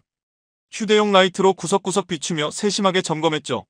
그의 표정은 점점 굳어졌고 무언가 중대한 이상을 발견한 듯 했습니다. 용접 부위에 균열이 생겼습니다. 압둘라가 보고했습니다. 무려 2군데나 발견됐고 각각 15cm, 20cm에 달했습니다. 이것은 구조적 결함입니다. 그는 손가락으로 균열 부분을 가리켰고 틈이 벌어진 모습이 육안으로도 확인될 정도였습니다. 관제소는 술렁이기 시작했고 저 또한 놀라움을 감출 수 없었습니다. 겨우 15km를 달렸을 뿐인데 이렇게 균열이 생기다니 설계 자체에 문제가 있거나 자재에 결함이 있는 게 분명했습니다. 독일에서도 이런 실패 사례는 본 적이 없었습니다. 오마르는 얼굴이 붉게 달아오르고 목 근육이 긴장으로 붉어졌습니다. 일시적인 현상일 뿐일 겁니다. 계속 진행하세요. 라고 말했지만 그의 목소리에는 전혀 자신감이 느껴지지 않았고 오히려 절박함이 묻어나왔습니다. 안 됩니다. 압둘라는 단호하게 말했습니다. 안전 규정상 즉각 중단해야 하며 이 상태로 계속 운행하면 차체가 완전히 붕괴될 수 있다고 했습니다. 그때 강현수가 조용히 다가와 아무 말 없이 균열 부분을 여러 각도에서 꼼꼼히 사진으로 남겼습니다. 명백히 증거를 수집하고 있었고 이는 곧 보고서에 첨부될 자료가 될 것입니다. 현가장치도 확인해보세요. 김세진이 조심스럽게 제안했습니다. 그녀의 눈빛에는 이미 뭔가 확신이 서 있는 듯 보였고 실제로도 그녀의 예감은 틀리지 않았습니다. 기술자들이 현가장치를 점검하자 쇼크 업소버에서 오일이 새고 있었고 바닥에는 검은 오일 자국이 뚜렷하게 남아 있었습니다. 이미 절반 이상이 누출된 상태라 더 이상 주행은 불가능했습니다. 충격을 흡수하지 못하니 승무원들의 안전도 위협받을 수밖에 없었습니다.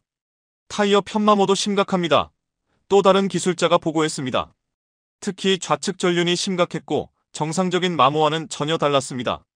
얼라인먼트가 완전히 틀어진 것 같다는 설명이었습니다. 타이어 표면을 손으로 만져보니 요철이 심하게 느껴졌습니다. 저는 이런 상황을 이전에도 본 적이 있습니다. 2010년 그리스 현장에서였습니다. 조급하게 만든 장비, 제대로 검증되지 않은 제품, 결과는 늘 같았습니다. 현장에서의 참담한 실패, 그때도 승무원 한 명이 다쳤던 기억이 났습니다. 가속 테스트 결과입니다. 알리가 태블릿을 들고 왔습니다. 화면에는 붉은 그래프가 떠 있었고 최고 속도 도달 시간이 25%포인트나 늦어진 결과가 나왔습니다. 엔진 출력은 급격히 저하되고 있었습니다. 이제 더는 변명할 여지가 없었죠. 중국 장갑차는 완전히 실패한 셈이었습니다. 타부크의 거친 환경을 견디지 못한 결과였거나 애초에 제대로 만들어지지 않은 제품일 수도 있었습니다.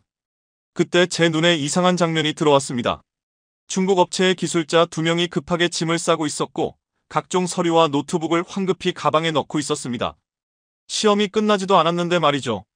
어디 가시는 겁니까? 하고 물었지만 대답 없이 차에 올라탔고 마치 도망치는 듯한 모습이었습니다. 그들은 분명 더 큰 문제를 숨기고 있는 것 같았습니다. 오마르는 급히 휴대폰을 꺼내 중국어로 누군가와 통화를 시작했고 목소리는 점점 커지다가 다시 잦아들었습니다. 그의 표정은 점점 어두워지고 때로는 애원하는 듯도 했습니다. 시험 중단을 선언합니다. 압둘라가 공식적으로 알렸습니다. 이 차량은 안전 기준을 충족하지 못했고 즉시 보안 조치를 시행하겠다고 했습니다. 노란색 보안 테이프가 차량 주위로 둘러졌고 출입이 금지된 구역이 되었습니다. 이것이 바로 중국 장갑차의 처참한 마지막이었습니다. 몇몇 기술자들이 휴대폰을 꺼내 사진을 찍고 있었죠. 아마 곧 SNS에 올릴 생각이겠죠. 저는 믿기지 않았어요. 이렇게까지 형편없을 줄 몰랐거든요. 종이에 적힌 스펙과 실제 상황의 차이가 이렇게 크다니요. 독일 제품도 가끔은 문제가 있었지만 이 정도는 아니었습니다. 그런데 더 놀라운 건 오마르의 태도였어요. 그는 화도 실망도 하지 않았어요. 오히려 안도하는 모습이었죠. 어깨가 힘이 풀리는 게 보였어요. 왜일까요? 혹시 실패를 원했던 걸까요? 타이군 준비하세요. 강현수가 팀에 지시했어요. 한국 팀이 한 번에 움직이기 시작했습니다. 각자 맡은 바를 정확히 알고 있는 것 같았죠. 타이군이 천천히 시험장으로 향했어요. 중국 장갑차와 달리 엔진 소리가 안정적이었습니다. 낮고 묵직한 엔진음이었어요. 차체도 단단해 보였고요. 용접 부위도 매끄러웠습니다. 폭발 시험 브리핑을 시작하겠습니다. 강현수가 앞으로 나섰어요. 손에는 두꺼운 매뉴얼이 들려 있었죠. 내일 오후 2시 TNT 8kg에 해당하는 폭발 시험을 실시합니다. 오마르가 또 끼어들려 했지만 이번엔 압둘라가 막았어요. 중국 차량이 실패한 이상 대안이 필요합니다. 시험은 계속되어야 해요. 왕세자실도 결과를 기다리고 있습니다. 저는 두 장갑차를 번갈아 봤어요. 한쪽은 보안 테이프로 감싸진 실패작, 다른 한쪽은 내일 시험을 기다리는 도전자. 대조가 분명했어요. 갑자기 독일에서의 기억이 떠올랐어요. 우리도 한때 최고라 자부했죠. 하지만 현실은 달랐습니다. 기술은 계속 진화하고 새로운 도전자가 나타나기 마련이었어요.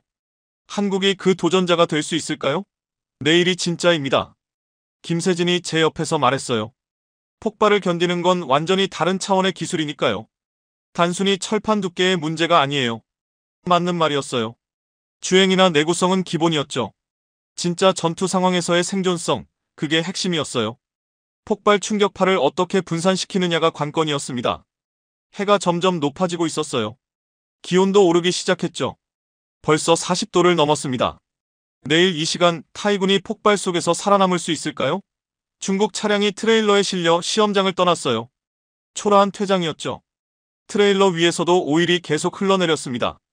오마르는 그 장면을 묵묵히 바라보며 휴대폰을 꺼내 또 전화를 걸었어요. 준비는 끝났습니다. 강현수가 확인했어요. 내일 역사가 바뀔 겁니다. 한국 기술력을 제대로 보여드리겠습니다. 그의 눈빛엔 확신이 가득했어요. 하지만 저는 여전히 혼란스러웠죠. 정말 한국이 이런 기술을 가진 걸까요? 아시아의 작은 나라가 이런 혁신을 했다고. 중국의 실패를 목격한 지금 더욱 궁금해졌어요.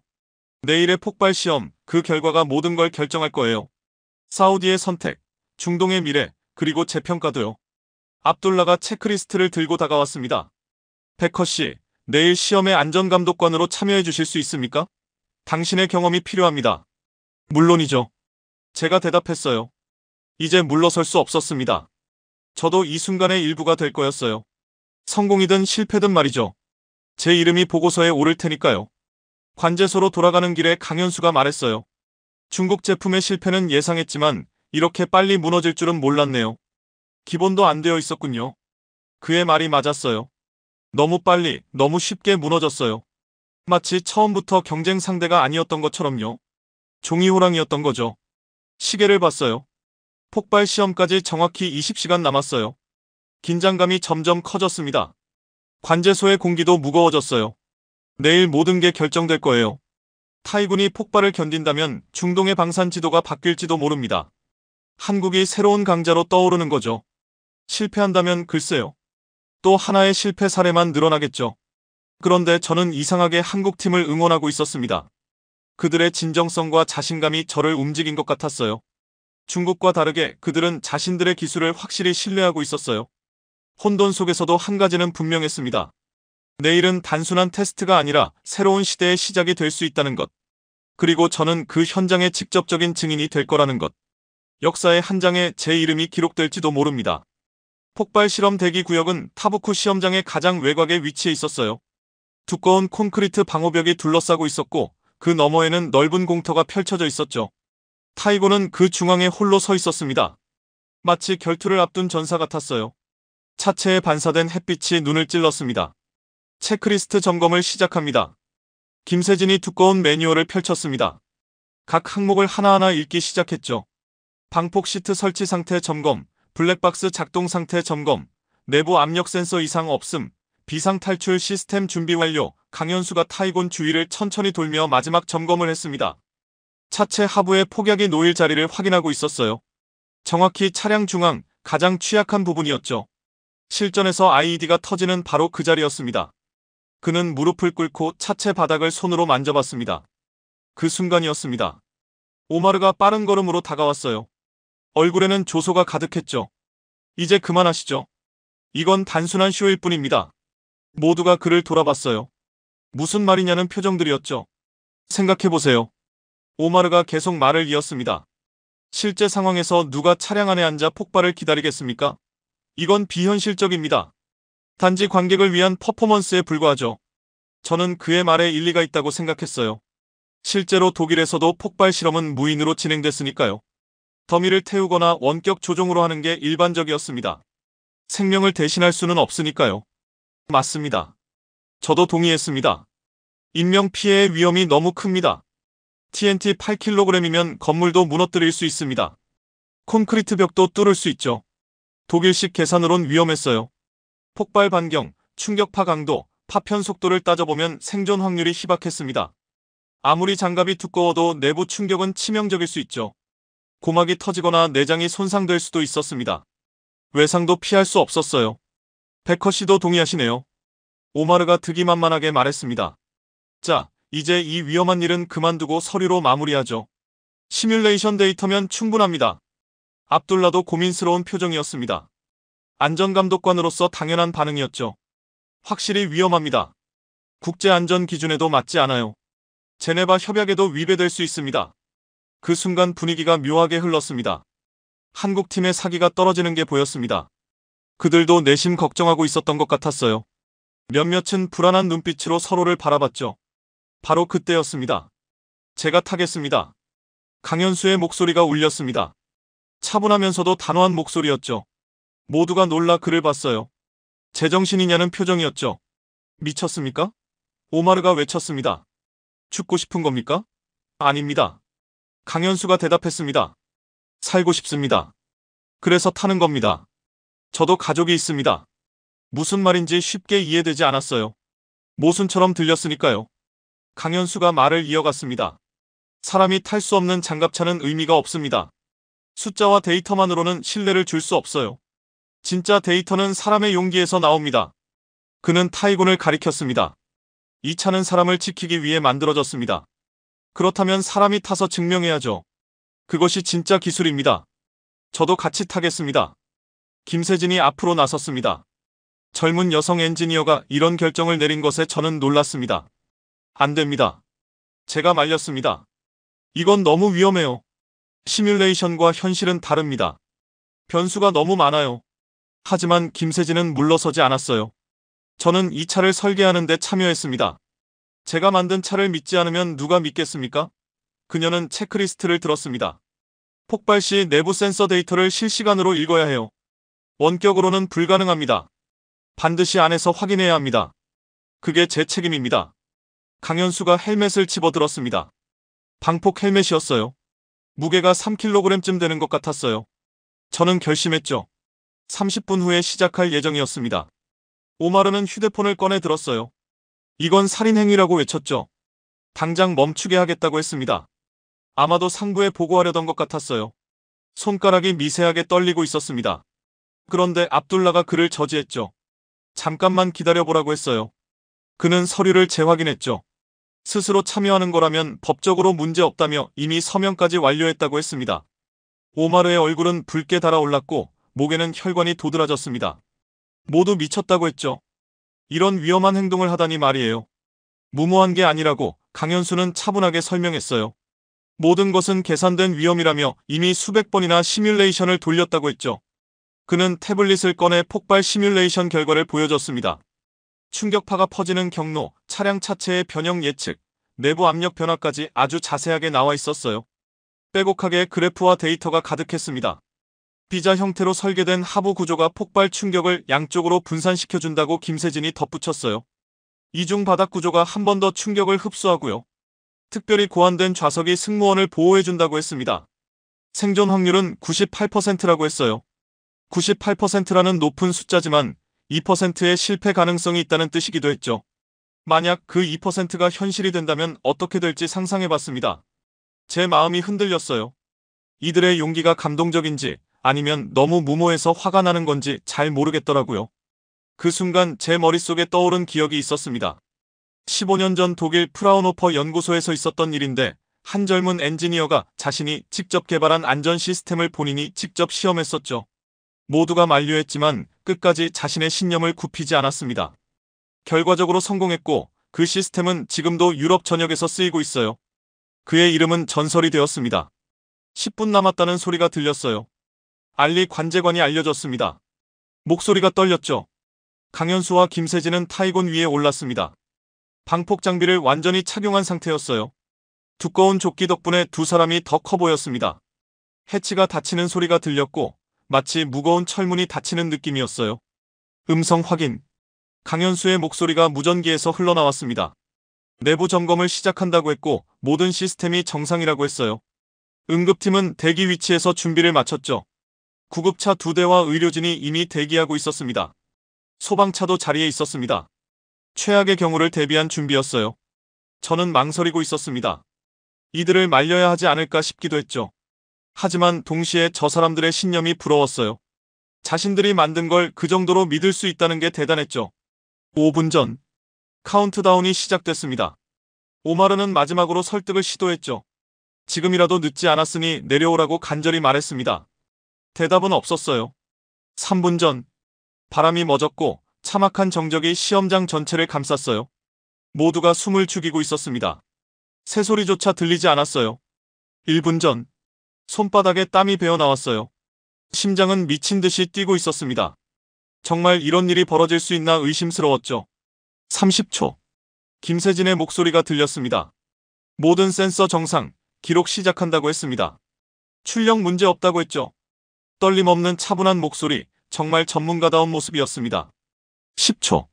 저도 모르게 귀를 막으려고 손이 올라갔지만 그럴 수 없었어요. 이 순간을 직접 눈으로 봐야 했으니까요. 5, 2, 1. 제 엄지손가락이 안전 스위치 위에 올라갔어요. 비상시 바로 정지시킬 수 있는 버튼이었죠. 하지만 이미 늦었습니다. 기포. 바로 그 순간 모든 것이 멈춘 듯 했어요. 시간이 느리게 흐르는 기분이 들었죠. T-30초. 이제는 돌이킬 수 없는 지점에 온 거였습니다. 역사가 만들어지든 비극이 일어나든 그 순간이 다가오고 있었어요. 모두의 운명이 걸린 시간이었습니다. 엄청난 폭음이 사막을 가르며 울려 퍼졌어요. TNT 8kg에 해당하는 폭발이 타이곤 밑에서 일어났죠. 땅이 쩍 갈라지는 소리, 금속이 비명을 지르는 소리, 거대한 흙기둥이 하늘로 치솟았습니다. 20m는 좋게 되어 보였어요. 충격파가 가슴을 세차게 때렸고 방호벽 뒤에서도 뜨거운 기운이 느껴졌습니다. 저는 숨을 멈췄어요. 모두가 그랬을 거예요. 흙과 먼지가 타이곤을 완전히 집어삼켰죠. 아무것도 보이지 않았습니다. 검은 연기와 모래먼지가 시험장을 가득 메웠어요. 마치 거대한 괴물이 모든 것을 삼켜버린 듯한 장면이었습니다. 1초, 2초, 3초. 시간이 끝없이 느리게 흘러가는 것만 같았습니다. 차체 하부를 점검하겠습니다. 김세진이 차량 아래로 들어가 전등을 비추며 꼼꼼히 살폈어요. 여러 장의 사진을 찍었죠. 비자 구조는 완벽히 작동했습니다. 충격파가 양쪽으로 흩어지며 중앙은 거의 손상이 없었어요. 교과서에 실릴 만한 결과였습니다. 믿기 어려웠죠. 그 강한 폭발에도 중앙이 멀쩡하다니 설계의 승리였습니다. 한국 엔지니어들의 자부심이었어요. 강현수가 다가왔습니다. 백허 씨, 이제 믿으시겠습니까? 눈에는 자신감이 가득했지만 오만함은 없었어요. 저는 잠시 말을 잃었습니다. 놀랍군요. 독일에서도 이런 성능은 쉽지 않습니다. 아니, 불가능에 가깝죠. 그때 갑자기 이상한 일이 벌어졌습니다. 알리 관제관이 급히 뛰어왔어요. 얼굴이 상기되어 있었습니다. 누군가 기록 서버에 접근했습니다. 외부 해킹 시도였죠. 다행히 차단했지만 IP를 추적 중이었어요. 누군가 결과를 빼내려 한 겁니다. 중국일까요? 다른 경쟁자일까요? 이 기술의 가치를 아는 자겠죠. 차라가 말했습니다. 왕세자실에서 즉시 보안을 강화하라 하셨습니다. 이 결과는 레벨 5급비로 분류됐어요. 최고 등급이었죠. 그만큼 기술이 중요하다는 뜻이었습니다. 저는 타이곤을 다시 봤습니다. 그을린 차체, 찌그러진 흔적, 그러나 여전히 당당했습니다. 이 장갑차가 중동의 판도를 바꿀 수도 있겠다는 생각이 들었어요. 아니, 세계 방산 시장의 판도를요. 보고서를 다시 써야겠다고 중얼거렸습니다. 처음부터 새 기준으로요. 머릿속엔 이미 새로운 보고서가 그려졌습니다. 실전 생존성을 최우선으로 정치나 가격이 아닌 기술 그 자체로 평가하는 보고서. 해가 중천에 떠 있었고 폭발로 생긴 먼지가 금빛으로 빛났습니다. 타이곤은 그 속에서 우뚝 섰죠. 강현수가 차체를 쓰다듬으며 말했습니다. 이 차는 사람을 지킵니다. 오늘 그 약속을 지켰습니다. 김세진이 데이터를 정리하며 말했어요. 실전에서도 이 성능이면 많은 생명을 구할 겁니다. 그게 진짜 기술의 가치죠. 압둘라가 서명했습니다. 손이 떨렸지만 안전기준 통과, 실전 배치 승인. 역사적인 날이었습니다. 저는 깨달았습니다. 한국은 이제 따라가는 나라가 아니라는 걸요. 그들은 새로운 기준을 만들고 있었습니다. 세계가 따라야 할 기준을요. 차라가 돌아와 말했습니다. 왕세자님이 직접 보길 원하십니다. 내일 리야드에서 비공개 시연이 있을 겁니다. 최고 위급만 참석하죠. 오마르는 비틀거리며 떠났습니다. 휴대폰을 떨어뜨렸지만 죽지 않았어요. 자신의 시대가 끝났음을 알았겠죠. 저는 노트북을 열었습니다. 첫 문장이 떠올랐습니다. 기술의 진정한 가치는 사람을 지키는 데 있다. 진실을 쓸 시간입니다. 역사에 남을 보고서를요.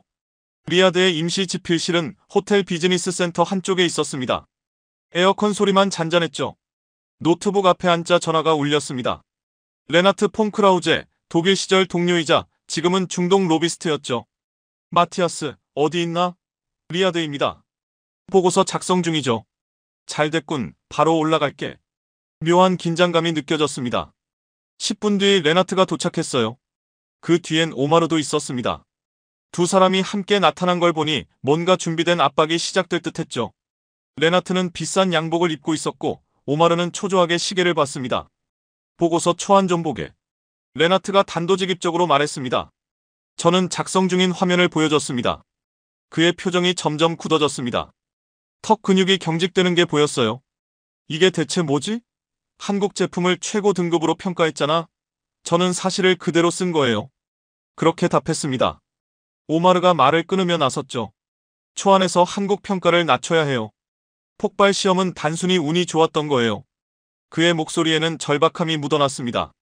손에 쥔 서류가 미세하게 떨리고 있었어요. 운이라고요? 저는 다시 물었습니다.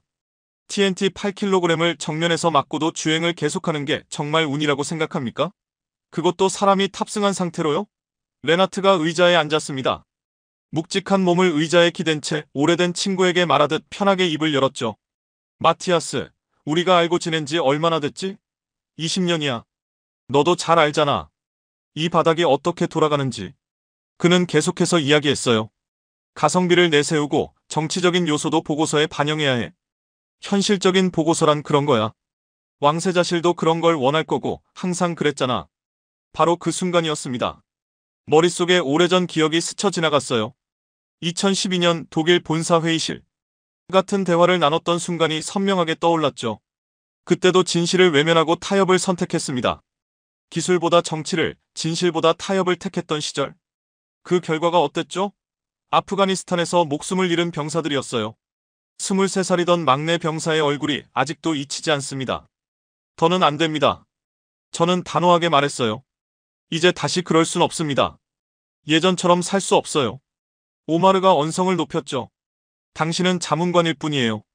우리 말을 따라야 합니다. 계약서에도 그렇게 명시되어 있어요. 바로 그때 사라가 조용히 들어왔습니다. 그녀는 조용히 제 곁에 섰어요. 보고서 번역 준비하러 왔답니다. 왕세자실에서 기다리고 계신다고 오후 5시까지 제출해야 한대요. 레나트가 사라를 바라봤습니다. 냉랭한 눈빛이었어요. 잠깐 자리 비켜주시겠어요? 아니요. 저도 이 보고서 작성에 참여하고 있습니다. 모든 과정을 기록해야 해요. 사라는 한치도 물러서지 않았습니다. 실내 분위기가 순식간에 무거워졌죠. 레나트가 다시 설득을 시도했어요. 마티아스, 내 미래를 생각해줘. 이 보고서 하나 때문에 내 커리어가 끝날 수도 있어. 유럽으로 돌아갈 수도 없을 거야. 저는 한동안 침묵했습니다. 그의 말이 틀린 건 아니었어요. 중동 방산업계는 좁고 한 번 찍히면 끝이라는 걸 저도 알고 있었죠. 독일로 돌아가는 건 정말 불가능해질 거예요. 바로 그때 나와라미드가 들어왔어요. 재무담당관이었죠. 비용 분석 자료입니다. 그녀가 서류를 내밀었습니다. 정확한 데이터가 필요하실 거예요. 문서를 확인하니 흥미로운 정보가 있었어요. 가동률 목표가 연간 92% 이상이네요. 제가 읽었습니다. 정비 시간은 4시간 미만이고 부품 호환율이 80%. 정말 놀라운 수치예요. 이런 수치는 진짜 인상적이었어요. 독일산 장갑차도 이 정도 수준을 달성하기 힘들었거든요. 최고급 모델조차 가동률 80%를 넘기 어렵죠. 다 숫자 노름일 뿐이에요. 오마르가 코웃음을 쳤어요. 실제로는 다를 거예요. 저는 그때 펜을 내려놨어요. 그리고 노트북 화면에 표를 지우기 시작했습니다. 기존에 쓰던 평가 기준표였죠.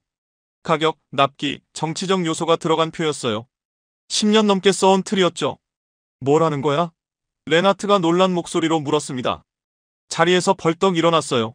새로운 기준을 만들 겁니다. 저는 대답했습니다. 실전 생존성과 가동률에 초점을 맞출 거예요.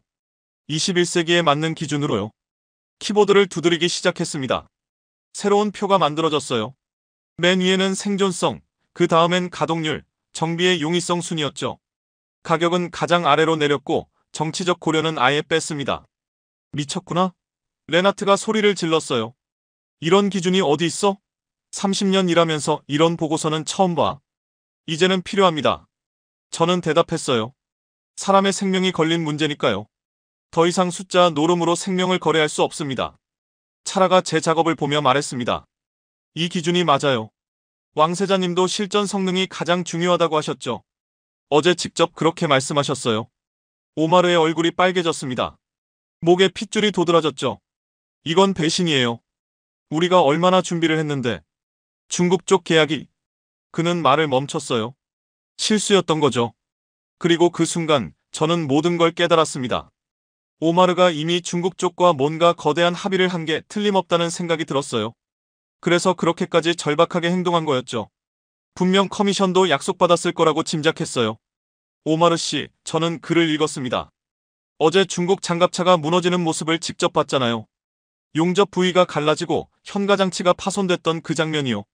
그런 제품을 들여온다면 결과가 뻔하지 않겠습니까? 그는 대답을 못했어요. 그저 입만 달싹거릴 뿐이었죠.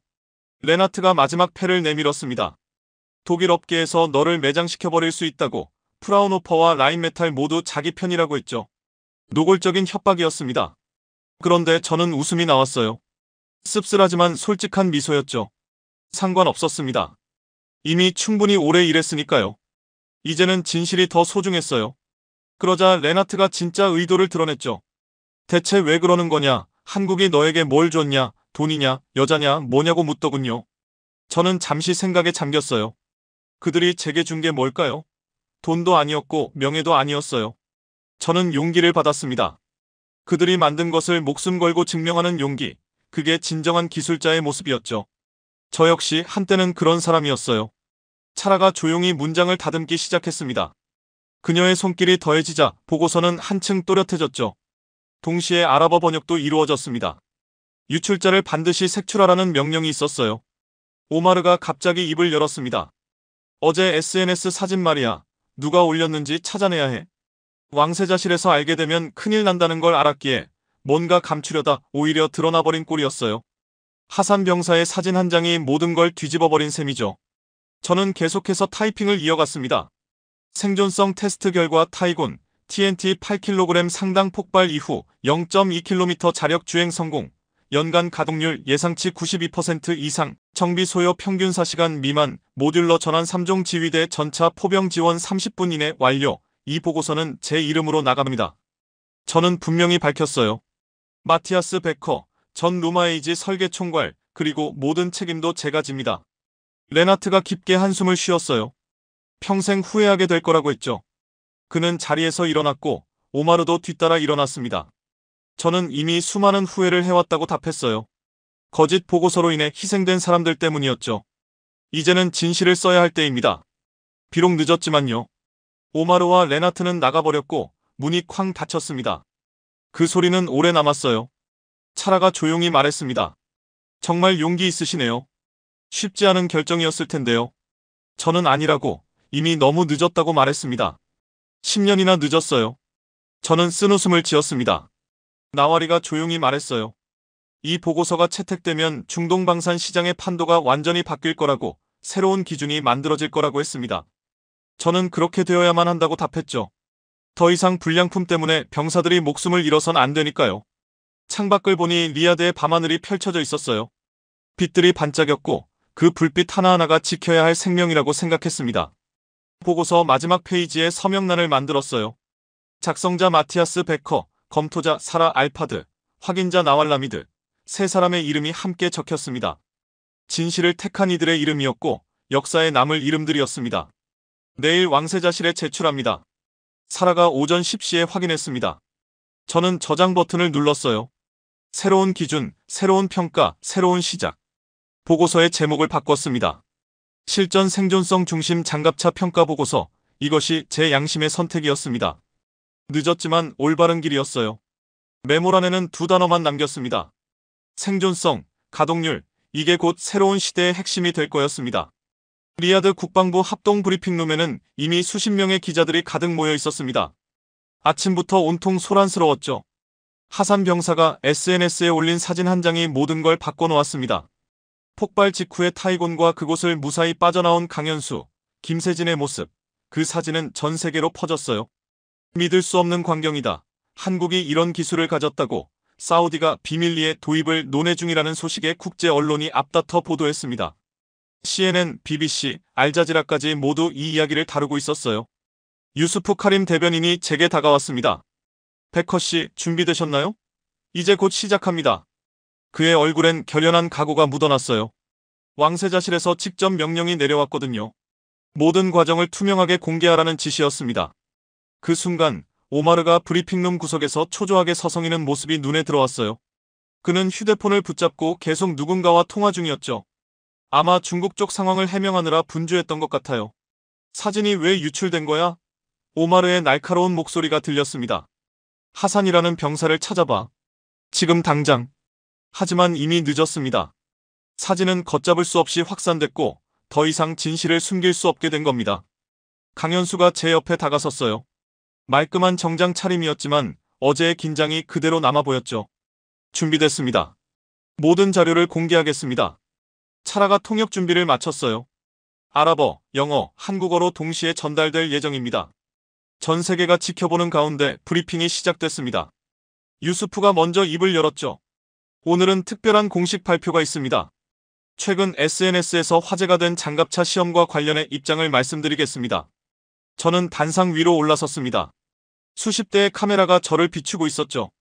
손에는 어젯밤 완성한 보고서가 들려 있었습니다. 저는 마티아스 베커입니다. 마이크 앞에 서서 말문을 열었습니다.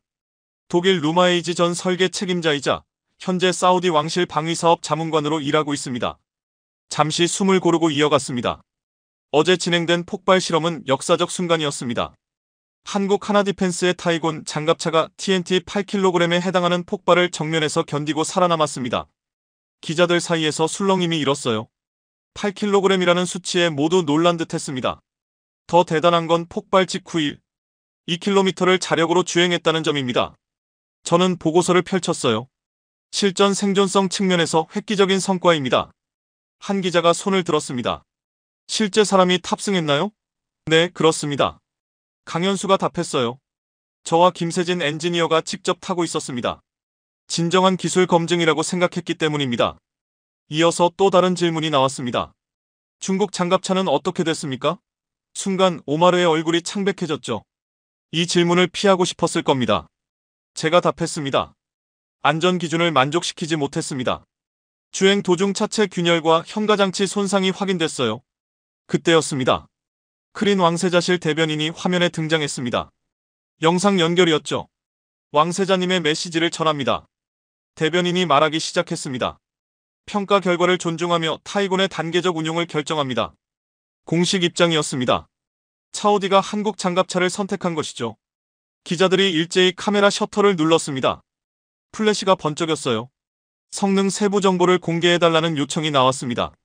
저는 데이터를 읽기 시작했습니다. 엔진 출력 525마력, 폭발 후에도 변함없었습니다. 강현수가 설명을 보탰어요.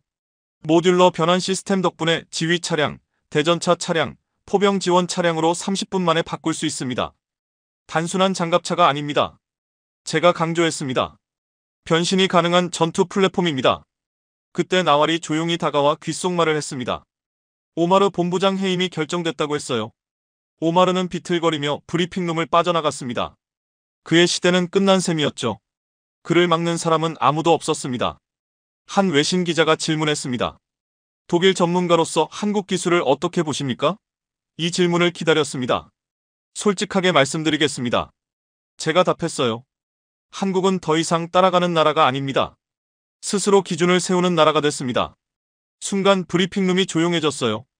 독일 전문가의 평가에 모두 놀란 것 같았죠. 특히 실전 생존성 면에서는 세계 최고 수준입니다. 제가 말을 이었습니다. 이번 실험이 그 사실을 증명했어요.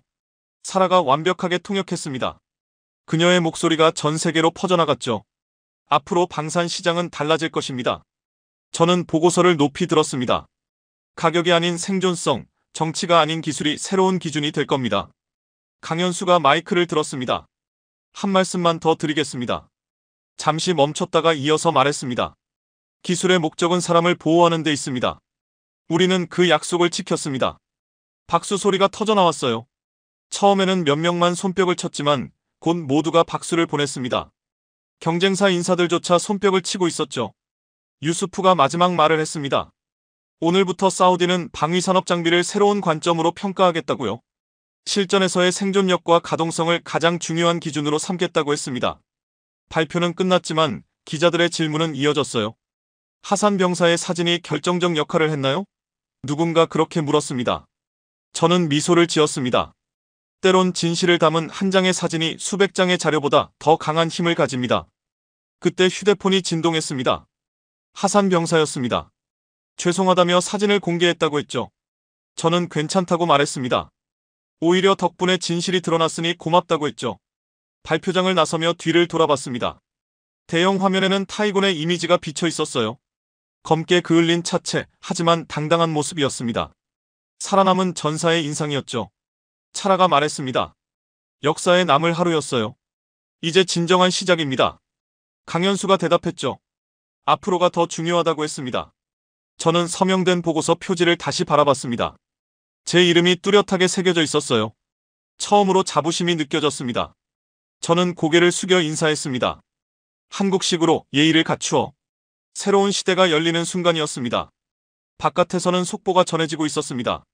사우디, 한국 장갑차 도입 확정. 독일 전문가, 한국 기술력 칭찬. 중동 방산 시장 재편 시작. 그러나 제게 제일 소중했던 것은 따로 있었어요.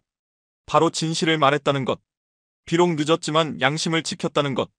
그것만으로 충분했습니다. 저도 타이곤처럼 살아남았으니까요. 거센 압박 속에서도 진실을 선택했으니까요. 왕세자실, 비밀회의실은 예상보다 수수했습니다.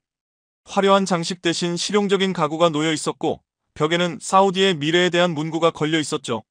저는 강현수, 사라, 나왈과 함께 방에 들어섰습니다. 경호원들이 문을 닫으니 완전한 고요가 감돌았죠. 왕세자실 고위 인사들은 이미 자리에 앉아 있었습니다. 국방장관, 재무장관, 그리고 왕세자의 핵심 측근들이었죠. 그들의 얼굴은 진지하면서도 묘한 기대가 느껴졌습니다. 보고서 잘 읽었다고 왕세자의 수석 보좌관이 말했습니다. 특히 새로운 평가 기준이 인상 깊었다고 했죠. 생존력과 가동성 중심이라는 점에서요. 저는 고개를 끄덕였습니다. 그것이 진정한 가치라고 믿으니까요. 한 가지 묻고 싶다는 말에 국방장관이 말을 시작했습니다. 독일 전문가로서 왜 한국 제품을 추천하는지 솔직한 답을 듣고 싶다고 했죠. 저는 이 질문을 기다렸습니다. 잠시 생각을 정리한 후 천천히 입을 열었습니다. 만약 독일이 전쟁을 설계했다면 한국은 생명을 지켰다고 했죠. 회의장은 정적에 휩싸였습니다. 모두가 제 말을 곱씹는 듯 했습니다. 그 의미가 무엇인지 묻는 질문이 이어졌습니다. 저는 자리에서 일어나 창밖을 바라보며 말을 이었습니다. 독일은 오랫동안 최고 수준의 기술을 자랑해왔죠. 정밀함, 강력함, 효율성이 뛰어났습니다. 그러나 어느 순간 우리는 그 기술이 누구를 위해 존재하는지 잊게 됐습니다. 저는 다시 그들을 바라봤습니다. 한국팀은 달랐다고 말했죠. 직접 차량에 올라 목숨을 걸고 기술을 증명했다고요. 왜 그랬을까요? 그들은 이 차량이 누군가의 아들, 딸, 가족을 지켜야 한다는 사실을 알고 있었습니다. 강현수는 조용히 고개를 숙였습니다. 그의 눈가에는 촉촉함이 감돌았어요. 그때 깨달았습니다. 기술의 본질을 가르는 건 사양이 아니라 철학이라는 사실을요. 사람을 우선하는 철학이 중요하다는 점을요. 긴 침묵이 이어졌습니다. 무게감 있는 시간이 흘렀죠. 그러다 왕세자의 수석 보좌관이 먼저 박수를 쳤습니다. 다른 인사들도 손뼉을 쳤어요. 진정성이 느껴지는 박수였습니다. 고맙다고, 베커 씨. 수석 보좌관이 말했습니다. 당신의 용기 있는 보고서가 우리의 시야를 넓혀주었다고요. 회의가 끝나고 나올 때 강현수가 저에게 다가왔습니다. 그리고 조용히 손을 내밀었죠. 고맙다고 했습니다. 진실을 전해줘서요. 저는 그의 손을 잡았습니다. 따뜻하고 단단한 손이었습니다. 기술자이면서 동시에 전사의 손이었죠. 저 역시 감사하다고 말했습니다. 진짜 기술이 무엇인지 보여주었다고요. 사라는 태블릿을 들고 조용히 다가왔습니다. 최종 번역 파일이라고 말하며 화면을 내밀었죠. 그 안에는 사람이라는 말이 굵게 강조되어 있었고 반복적으로 등장하며 보고서의 중심 메시지를 분명히 전하고 있었어요. 바로 이것이 앞으로 다가올 시대의 핵심 단어라는 느낌이 들었습니다. 사라는 잔잔한 미소를 지었고 기술보다 중요한 건 결국 사람이라고 말하는 듯했죠. 진정한 혁신은 기술이 아니라 사람에게서 비롯된다는 걸 다시금 느꼈습니다. 나와리는 봉투 하나를 내밀며 다음 스케줄이라고 말했습니다. 타이곤 대량 생산 관련 회의가 예정되어 있었죠. 봉투를 밀봉하며 그녀는 덧붙였습니다. 베커 씨도 꼭 참석해주세요. 저는 조용히 고개를 끄덕였어요. 제 역할이 끝난 게 아니라 이제 시작이라는 사실을 실감했죠. 왕세자실을 나와 차에 올라탔고 목적지는 타부크 실험장이었습니다. 마지막으로 한 번 더 둘러보고 싶은 마음이 들었거든요. 해질 무렵 타부크에 도착했을 때 붉게 물든 하늘이 사막을 감싸고 있었고 그 풍경 속에 타이곤이 묵묵히 서 있었습니다. 여전히 폭발의 흔적이 남아 있었고 검게 탄 자국과 찌그러진 흔적들이 오히려 전장의 훈장처럼 느껴졌어요. 김세진은 차체를 세심히 점검 중이었고 제가 아직도 작업 중이냐고 묻자 그녀는 마지막 확인이라며 웃었습니다. 내일부터는 본격적인 생산 준비에 들어간다고 했죠. 조용한 엔진 소리가 들려왔고 안정적이고 깊은 울림은 심장박동처럼 느껴졌습니다. 강현수는 제 옆에 조용히 섰습니다. 처음 이곳에 왔던 날 기억나냐는 질문에 저는 미소로 답했습니다. 선입견이 많았던 날들이었고 그 역시 마찬가지였다고 했습니다. 독일 기술진의 시선을 걱정했던 과거와는 달리 이제는 모든 것이 달라졌다는 말에 깊이 공감했습니다. 우리는 석양을 함께 바라보았고 타이곤의 실루엣이 붉은 노을 속에서 힘차게 빛나고 있었죠. 베커 씨, 한국에 오실 계획은 없으신가요? 강현수가 말을 건넸고 뜻밖의 제안에 저는 놀랐습니다. 진심에서 우러난 권유였고 하나 디펜스 측에서 공식적으로 제안을 하고 싶어 한다고 했습니다. 저는 다시금 타이곤을 바라보았습니다. 사람을 중심에 두고 만들어진 이 장갑차. 사람을 최우선으로 생각하는 그 나라에서 일한다면 어떤 기분일까 상상해 보았어요. 생각해보겠다고 진지하게 답했습니다. 바람이 불어오고 사막의 모래가 잠시 흩날렸다 가라앉았고 타이곤은 묵묵히 그 자리를 지키고 있었습니다. 사라가 다가와 사진 한 장 찍어도 되냐고 물었고 우리는 함께 타이곤 앞에 섰습니다. 마티아스, 강현수, 김세진 그리고 사라. 서로 다른 국적과 배경을 가졌지만 같은 목표와 신념을 품은 이들이었습니다. 셔터 소리가 조용히 울렸고 그 장면은 영원히 기록되었습니다. 해가 완전히 사라지고 어둠이 내려앉자 별빛이 하나둘 떠오르기 시작했습니다. 돌아갈 시간이었습니다. 강현수가 말했고 저는 차에 타기 전 마지막으로 뒤를 돌아보았습니다. 별빛 아래 우뚝 선 타이곤은 상처투성이었지만 당당했습니다. 그 순간 이 이야기가 끝이 아니라 새로운 시작이라는 걸 깨달았죠. 새 기준, 새 철학, 새로운 시대의 문이 열린 것이었습니다. 엔진을 멈추고 조용히 귀를 기울였습니다. 멀리서 사막의 바람 소리만 들려왔죠. 저는 노트를 꺼내 마지막 문장을 써내려갔습니다. 강철로 기술을 만들고 사람으로 신뢰를 완성한다. 펜을 놓는 순간 모든 여정이 마무리된 듯 했지만 진짜 출발점이 열린 기분이었습니다. 창밖으로 리야드의 불빛이 하나둘 눈에 들어오기 시작했고 그 속에서 새로운 미래가 쓰여지고 있을 것이라는 확신이 들었습니다. 사람을 위한 기술, 타이곤과 함께 말이죠. 갑자기 울린 휴대폰에는 독일의 전 동료 루마에이지가 있었습니다. 마티아스, 내 보고서 감명 깊게 읽었어. 정말 대단했어. 고맙다고 답하자 그는 말했습니다. 우리도 방향을 다시 생각해야겠어. 사람 중심으로 말이야. 전화를 끊고 저는 조용히 미소를 지었습니다. 변화는 이미 시작되었고 작은 움직임이 거대한 변화를 일으키듯 퍼져가고 있었습니다. 어쩌면 지금도 타부크 어딘가에서 타이곤은 밤을 지키고 있을 겁니다.